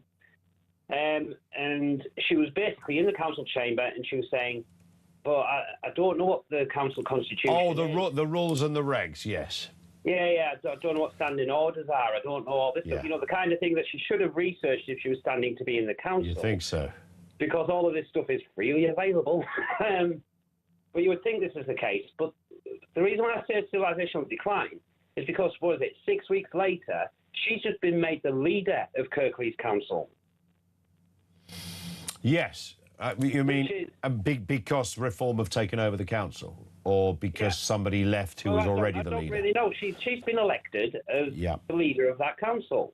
A woman that 6 weeks ago didn't have a clue what the hell she was doing. She didn't know what she was doing. Isn't that because there was a stalemate on appointing the leader or something like that? Anyway, regardless, the point you're making, what is it's too easy to get into politics, or there should be tests for it? What do you think? Well, it just makes a mockery of politics, doesn't it? Because that whole point, I mean, I had relative sympathy with that woman at the time when that clip went viral, because obviously at least she was being honest, which is fair enough. However, as I said, you know, Ian, you have to also scratch your head and say, well, yeah, but I'm in Boston, and I don't know what our council constitution is, but I do know if I was going to stand to be in that council, I would download their constitution and find out what the hell's in it. Well, you think so. So how does this feed in then